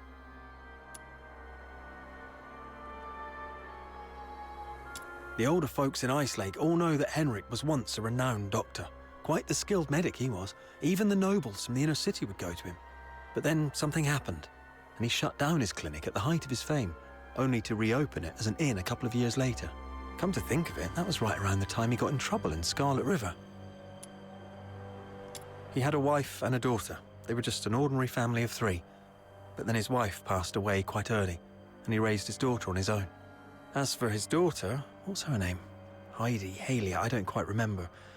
Anyway, she went on a trip to Scarlet River with Henrik, but never returned with him. He never talks about his daughter. One year my superior asked about her over drinks, and Henrik just smashed his glass and stormed off. I swear, I've told you everything I know. Can you please let me off now? Just give me the film. Damn it. You look nice. How could you be so cunning? take care, sir. Hey, you just gonna leave like that? Where are you going? Oi! You promised not to tell anyone, didn't you? You have to stick to your word.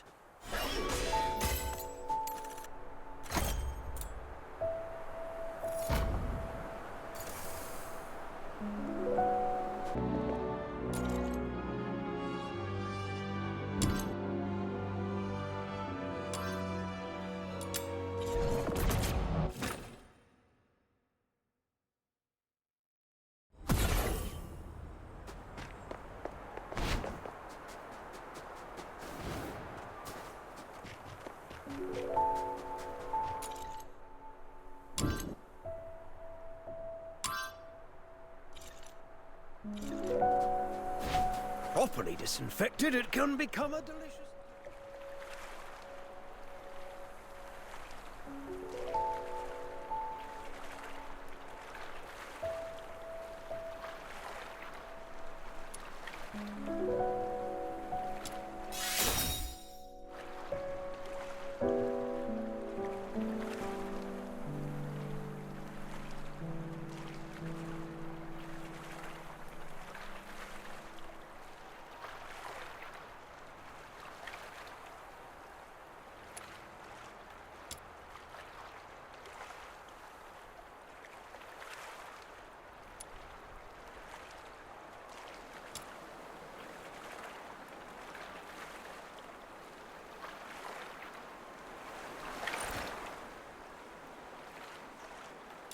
Properly disinfected, it can become a delicious dish.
Properly disinfected, it can become a delicious dish.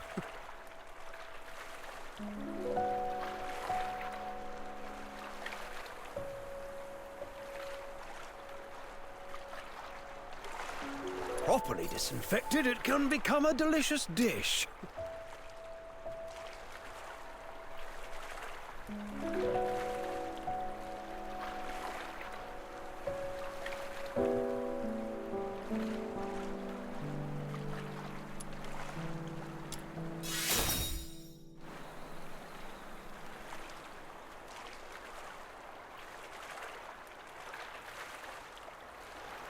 Properly disinfected.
It is all set. I've squared things with a friend from the inner city. He will send his coach around here tonight. Once Psyche shows up, we'll take her out of town and lay low for a while. Henrik wouldn't dare rob a noble's coach. After that, we'll have to play it by ear. You really have a wide network, don't you? Ha! Gotta make the most of all the crap I've been through these years. But are you sure she'll come? I'm not sure. Anyway, if she doesn't show up, we'll go with Plan B. We break into the Hypnos house and confront Henrik. Ha! Sounds like the story of a hero from some pulp novel. But don't get your hopes up. Even if we manage to save Psyche today, she won't last much longer. Remember the thing we saw in the pit? That's her inevitable fate. One thing at a time. Right. Speaking of which, aren't the deteriorators usually handled by the escort? What on earth has Henrik gone through to end up doing things like this? I might have figured out why. Henrik used to be a doctor, but he shut down his practice for some reason. He had a daughter, but she went missing in Scarlet River, and Henrik murdered a deteriorator in Scarlet River. Right. More importantly, these 3 events happened in the same year, so they must be connected. And the lodgers at the Hypnos house are likely all deteriorators. I see what you're getting at. Henrik's daughter was likely killed in Scarlet River, possibly by a deteriorator, sparking Henrik's deep-seated hatred towards them, which hasn't faded even after so many years. So, he somehow managed to control some of the deteriorators and administer his own brand of justice. That's your conclusion, right? Yes. But regardless of what he's gone through, or what the deteriorators would eventually become, we must... Did you hear that? Screams from the direction of the Hypnos house. Let's go.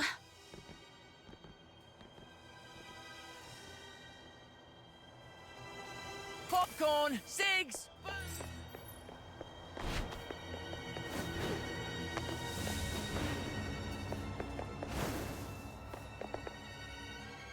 You're finally here!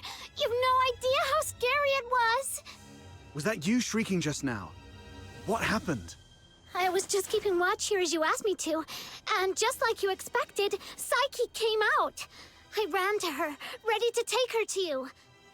But she suddenly lunged at me, looking all scary. Lucky I was quick on my feet, but was that really Psyche? She was nothing like her usual self, more like a wild beast. Oh no, the deterioration started.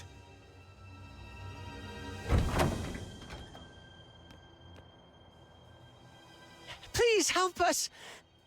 Mr. Henrik is in really bad shape. What? Please help us. Follow me. Over here! Mr. Henrik's in his office.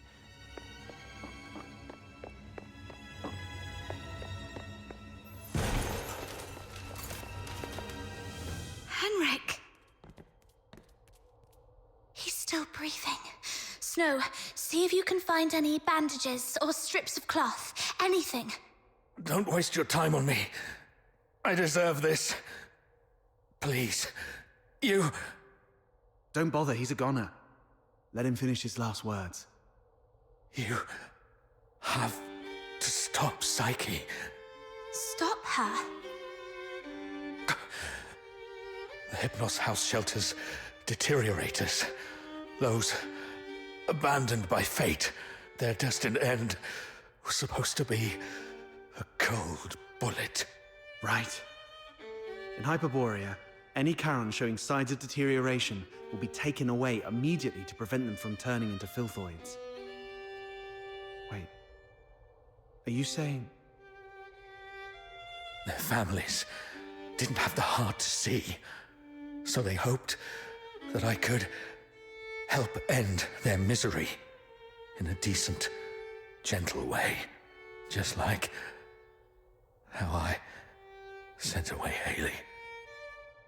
Are you saying The deteriorator who was killed in Scarlet River was your daughter, Haley. You know about that too. That was merely the last desperate struggle of a father in despair. We've been wrong about you all along. We're truly sorry, Mr. Henrik. Do not forgive. I brought them to sleep. This is my unforgivable sin. Then what happened to Psyche? I tried with the Crytallo of Stella, but still couldn't avert deterioration. I was supposed to let her go, like all the others. But that child was so special. She knew what was coming. Yet she's always worn a smile. For months, she shone like a ray of sunlight in this God-forsaken place.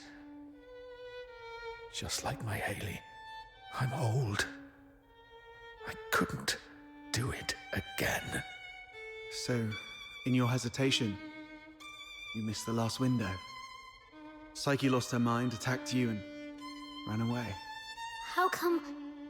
I can't believe all this. Your demons. You can stop that child. She has such a gentle soul. Hurting others is the last thing she'd want. Please. Save Psyche. Save my Haley.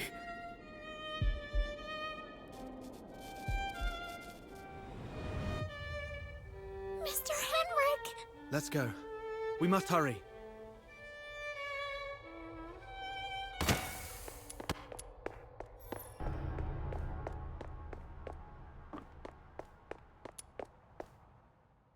Stopping a deteriorator won't be an easy task. Make sure you're well prepared before heading out of the city to look for Psyche.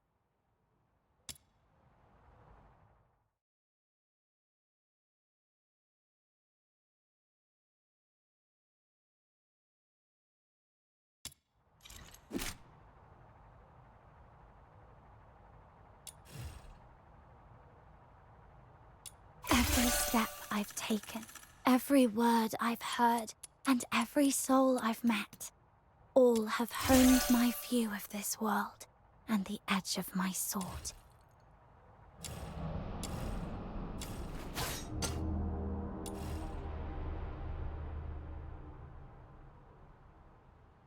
Every step I've taken, every word I've heard, and every soul I've met, all have honed my view of this world and the edge of my sword.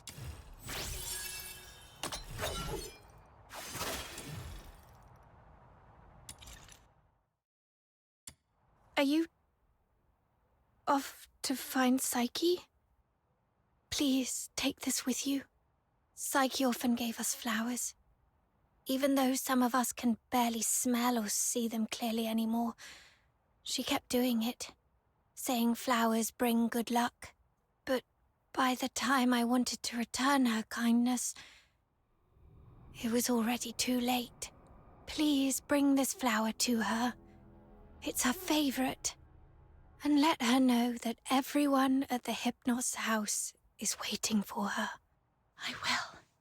I'm going to do everything I can to save her. Or at the very least, stop her from doing something she'd regret.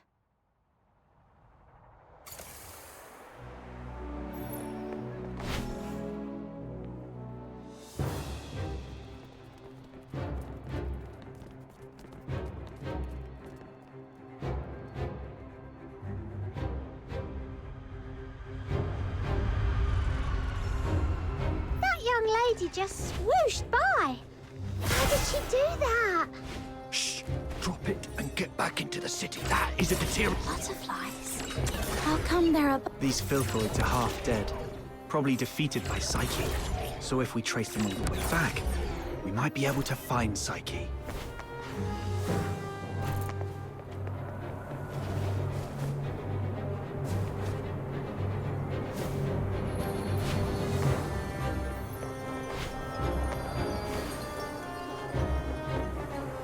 It's okay. We already know where Psyche has gone. All we have to do is follow her trail. Right. As long as we can find Psyche, there's gotta be a way to save her. Thank you. Whoa! The wind's gonna blow me away! Stay behind us, Snow. We'll make our move when it calms a little. And if the wind gets strong, we can stay behind the rocks to take a little break. Don't rush in.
Should be the final stretch.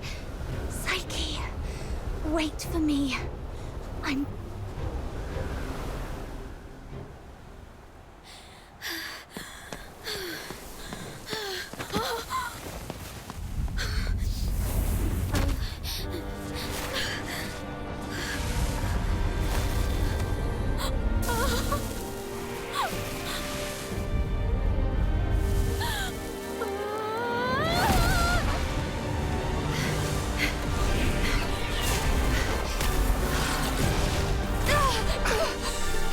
Too strong.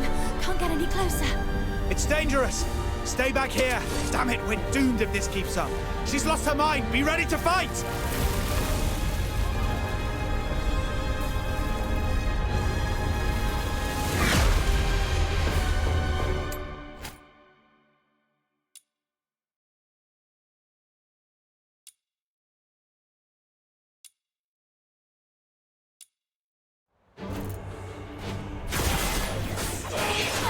Psyche, can you hear me? Talk to me, Psyche. Bandit, you said it yourself. There's so much you want to do. You'll leave Ice Lake for those unseen places. You'll go to a small island where you can build a house by the sea and grow white flowers around it. Talk about the snow in Ice Lake with your friends while shading yourself with a wide-brimmed sun hat. Talk to me, Psyche.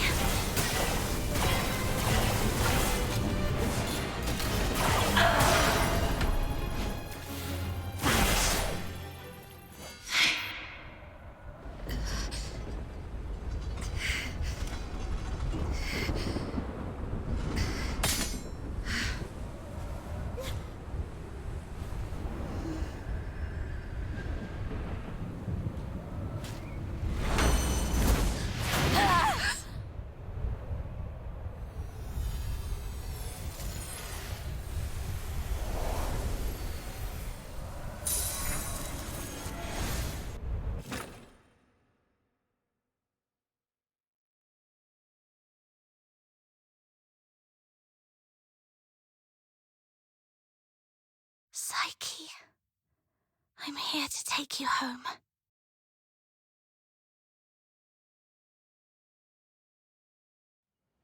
Is this my home?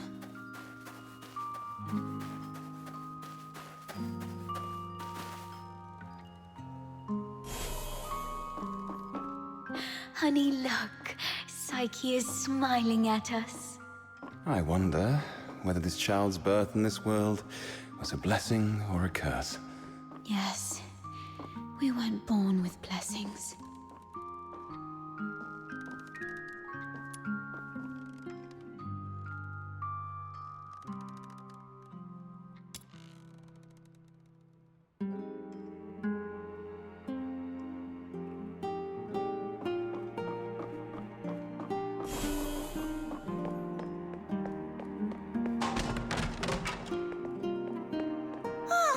I promised Psyche I'd bring her home today to play with blocks.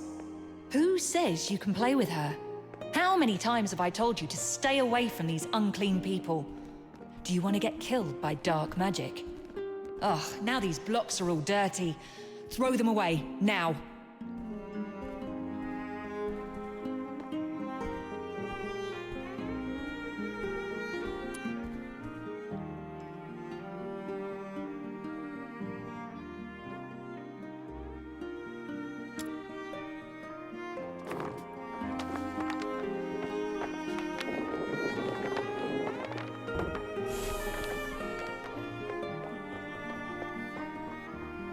Day, feeling wronged and confused, I bathed all. Please, sir, you've got it all wrong. My daughter is a good girl. She knows better than to steal a necklace and hide it in a flower pot. Save it. Is there even one Charon kid who isn't light-fingered? All right, if she's so innocent, she can prove it.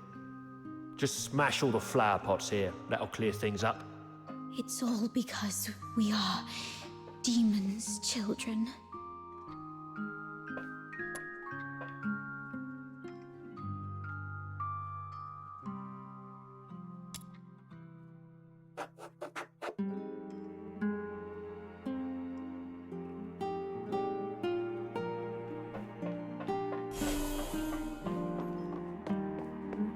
Oh, why? She's such a kind child. And we've always been decent, law-abiding people. Why did this happen to us? At this point, there's nothing left but to turn to Dr. Henrik Ethelred. It's the last thing we can do for her. Mom, Dad, I'm sorry.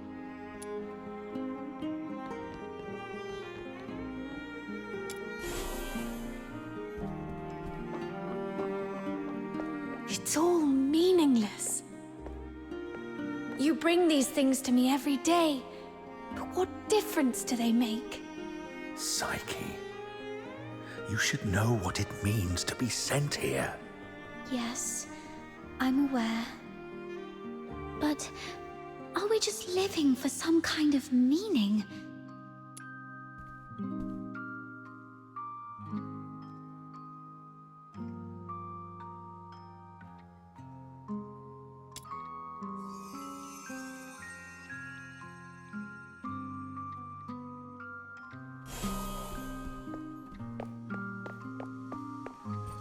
Honey, look. Psyche is I smiling wonder at us. whether this child's birth in this world was a blessing or a curse.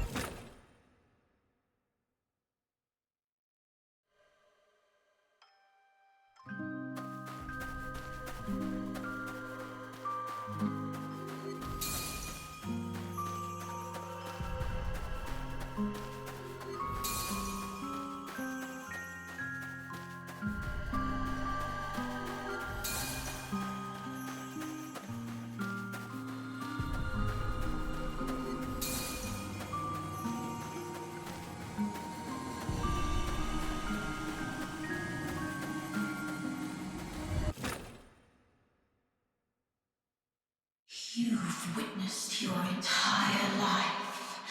A cursed beginning and a meaningless end. It's all meaningless. How you've always appeased others with a fake smile.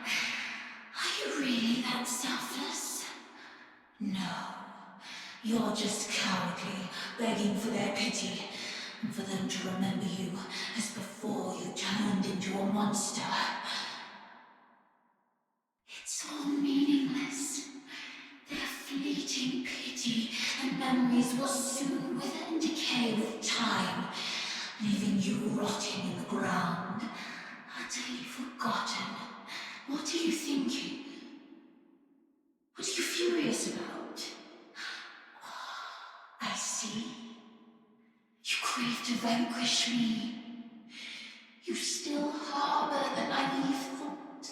eliminating me, your life will return to those amusingly peaceful and tranquil days. Well, you're wrong. Deterioration is irreversible.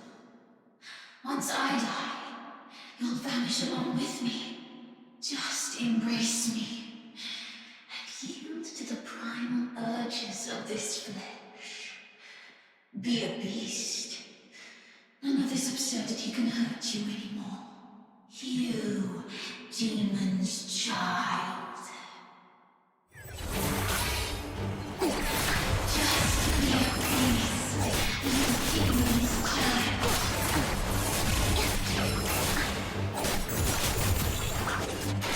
My journey ends here.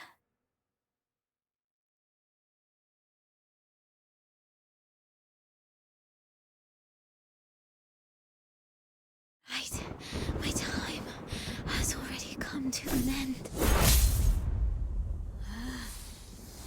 It's you. Stand up! Don't yield to this cold, unfeeling world.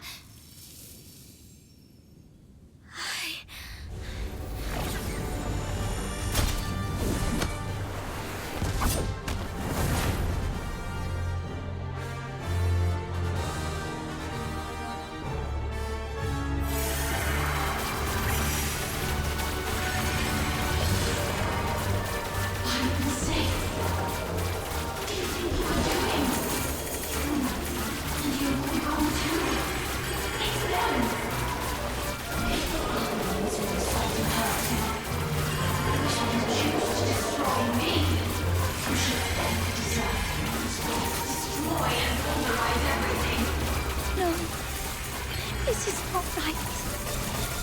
As I remember.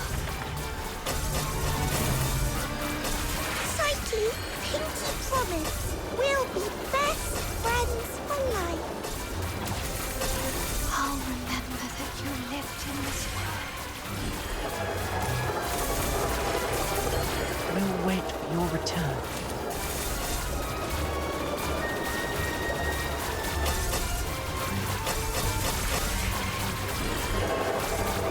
Fate, please have mercy on me.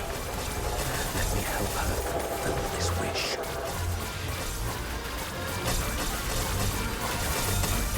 Take this flower with you. It will bring you good luck.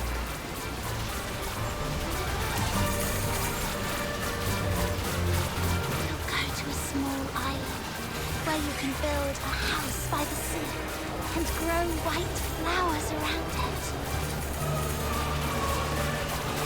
Psyche, I'm here to take you home.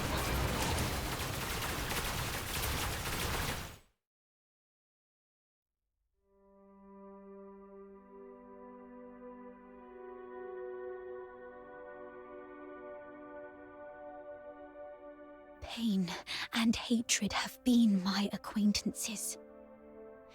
They've wearied and aggrieved me. Yet, I find joy in having existed in this world.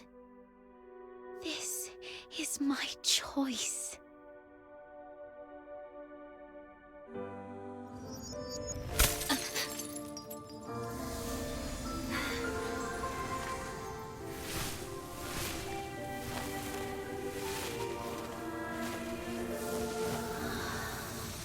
Psyche, do you remember what your deepest wish has always been?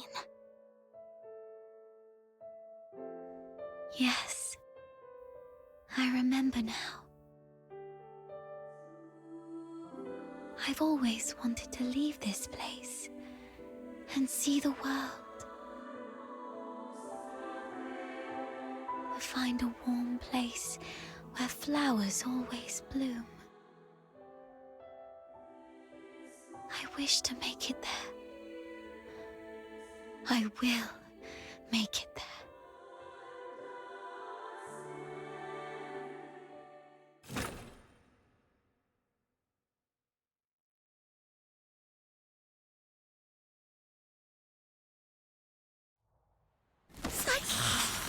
I'm here to take you home.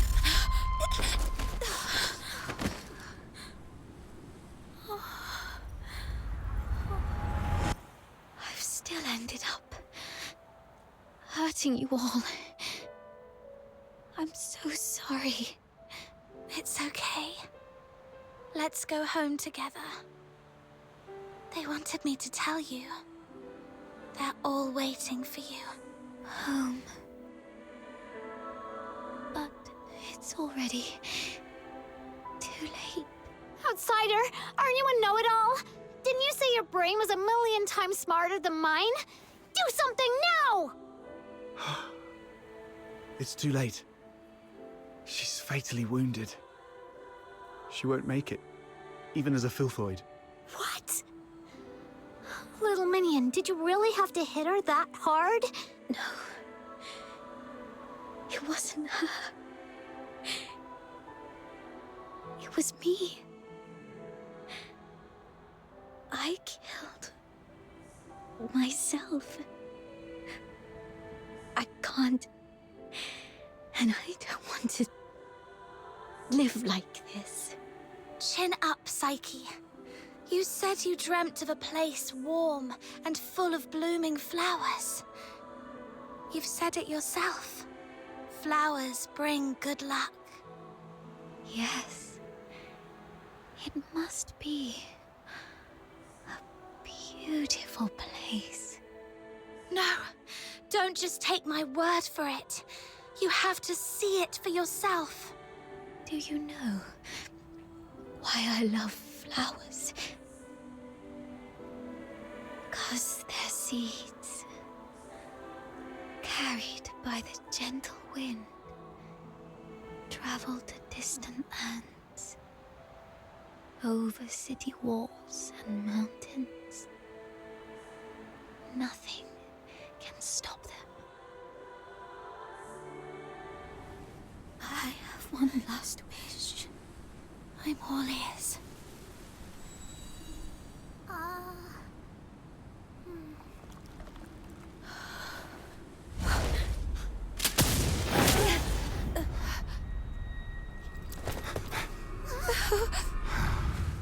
Target missed. Unable to confirm status of target or hostage from this range. Prepare for direct engagement.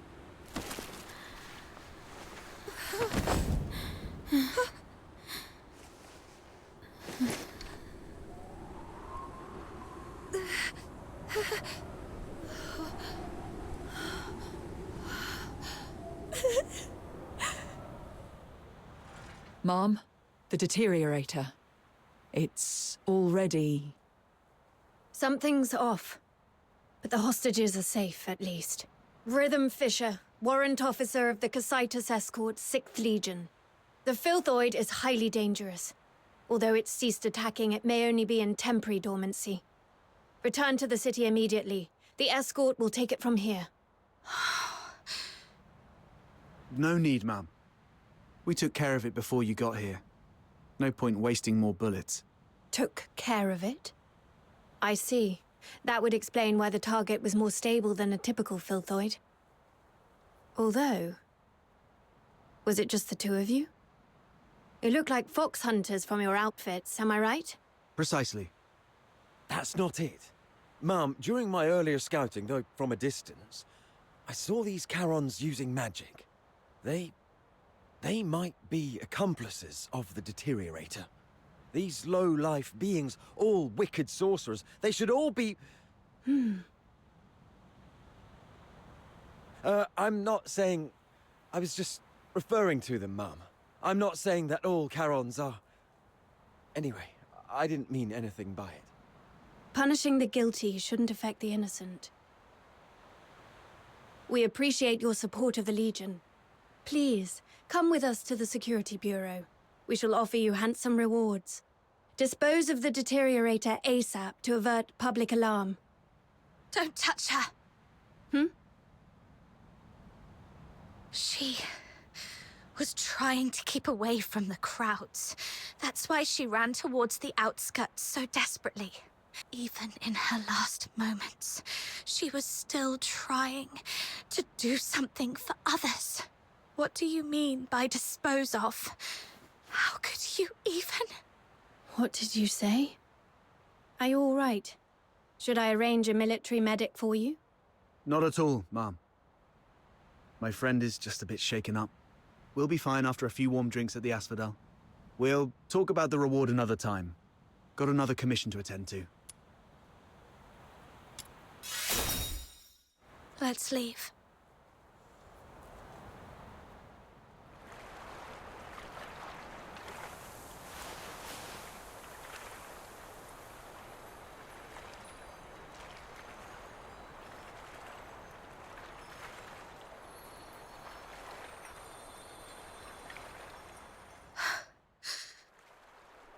I thought you wouldn't act so recklessly anymore.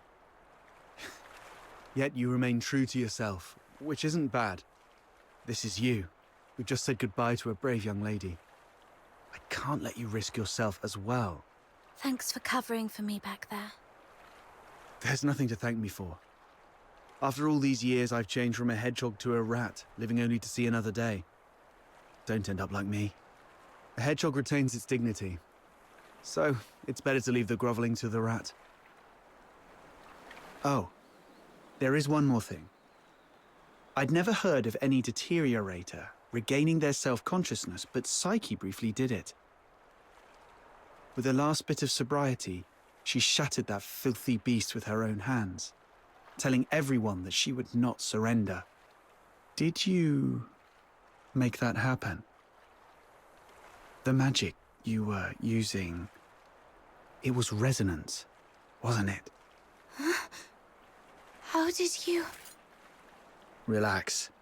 I'm not going to press you about your past. But remember what I'm going to say. This power of yours will spell disaster for you in the Empire. I remember the last person who had this kind of power plunged the whole Empire into bloodshed and chaos, and their end was utterly miserable. They ended up swinging from the gallows in the Square of Dysmania. So, just use your power with utmost caution. All right, just let it out. You'll feel better after a good cry. The wind here is so strong, I can't hear a thing. Even if I hear some noise, it's just the sparrows chirping. I've seen this kind of thing countless times. But I tell myself, we've only got one night for tears.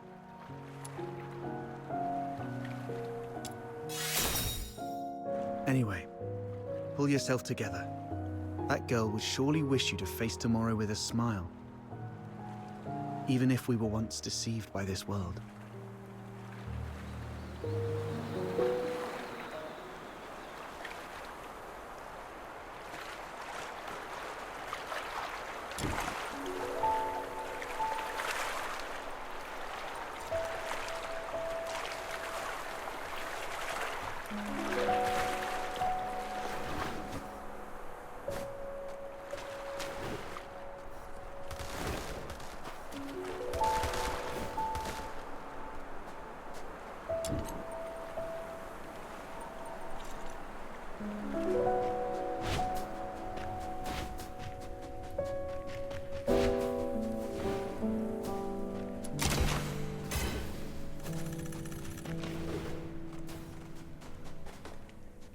May your soul find peace in the depths of the misty sea.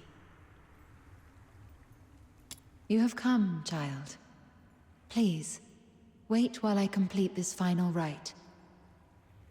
May you be reborn within the bosom of Mother Embla.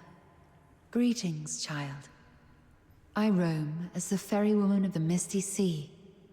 Or, if you prefer a more personal touch, you may call me Lady Nifel. Having journeyed here, I've heard the whispers of a wandering soul in this place. Thus I've come to guide her back to the misty sea. A wandering soul? Yes. Child, do you too hold a departed soul in your thoughts? How did you know? My eyes can see the longings of souls. As I guided her, I glimpsed all she held dear. And among these visions, I saw you. She was a friend of mine. I failed to protect her. She must be disappointed in me. Quite the opposite. Many souls I've witnessed depart with intense grievances and bitterness, their cries thick as the fog along the riverbanks. But her voice was very gentle. It bore no sorrow, anger, nor resentment. Only expressions of gratitude and blessings. Perhaps those were meant for you. What?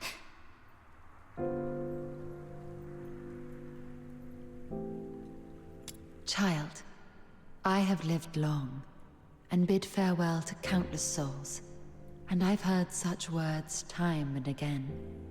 Just as plants succumb to wildfires, and bugs perish in storms, impermanence is a part of life. Sooner or later, death touches us all. Rather than cursing fate's indifference and cruelty, or lamenting our frailty, we can choose to cherish the memories we hold dear. After all, if death is the inevitable, then every moment alive is a miracle that defies the odds, isn't it? I believe that the gentle soul who journeyed to the misty sea would also wish that when you recall your time together, you'd find yourself smiling, not crying with grief. The misty sea is the cradle and resting place of life for Charons. Souls of the deceased return there, and the living emerge from it. Life flowing in endless cycles. If that's the case... Were it someone else asking, my answer would be this. The cycle of life and death is a universal law, not to be defied by human might. However, child, I sense you are bound by an unusual destiny. One day, when you have garnered enough strength to confront this world's unveiled truths, and even challenge its very laws, perhaps then might you step into the river of life, to its terminus, the misty sea, where the departed souls await beyond the veil of time. I am merely an observer by the riverbank. The answer to this question must be discovered by yourself. If your heart truly yearns for it, then proceed on your path. Godspeed, dear child. The misty sea. Departed souls.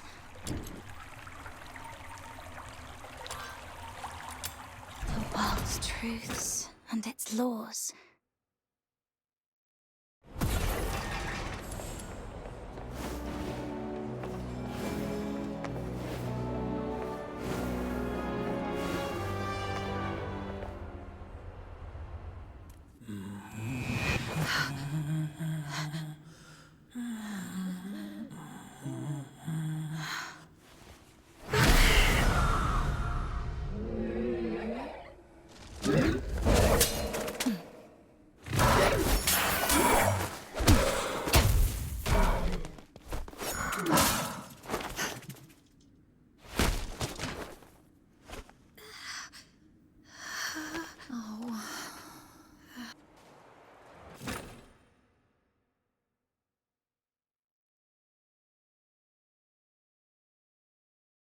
You've embarked on your journey. Perhaps you've explored new places and have met new friends. You seem sad. Yes. I had a sad dream. Well, I'm not sure if it was a dream. I feel like I've lost something important. Trying hard to hold on to something, yet it slips away like sand through our fingers. Time and life. It's all like this. To be born is to be destroyed. To meet is to part ways. The only thing that ever lasts in this world is oblivion. Where are you going? Like you, I'm starting my own journey. Wait. Who are you? My name is... Our paths may cross again one day. Once again, in the collapsing dream, that voice whispered through the wind. Only this time, I finally made it out.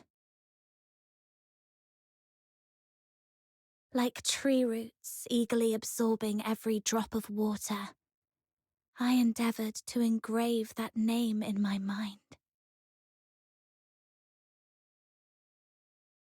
That name is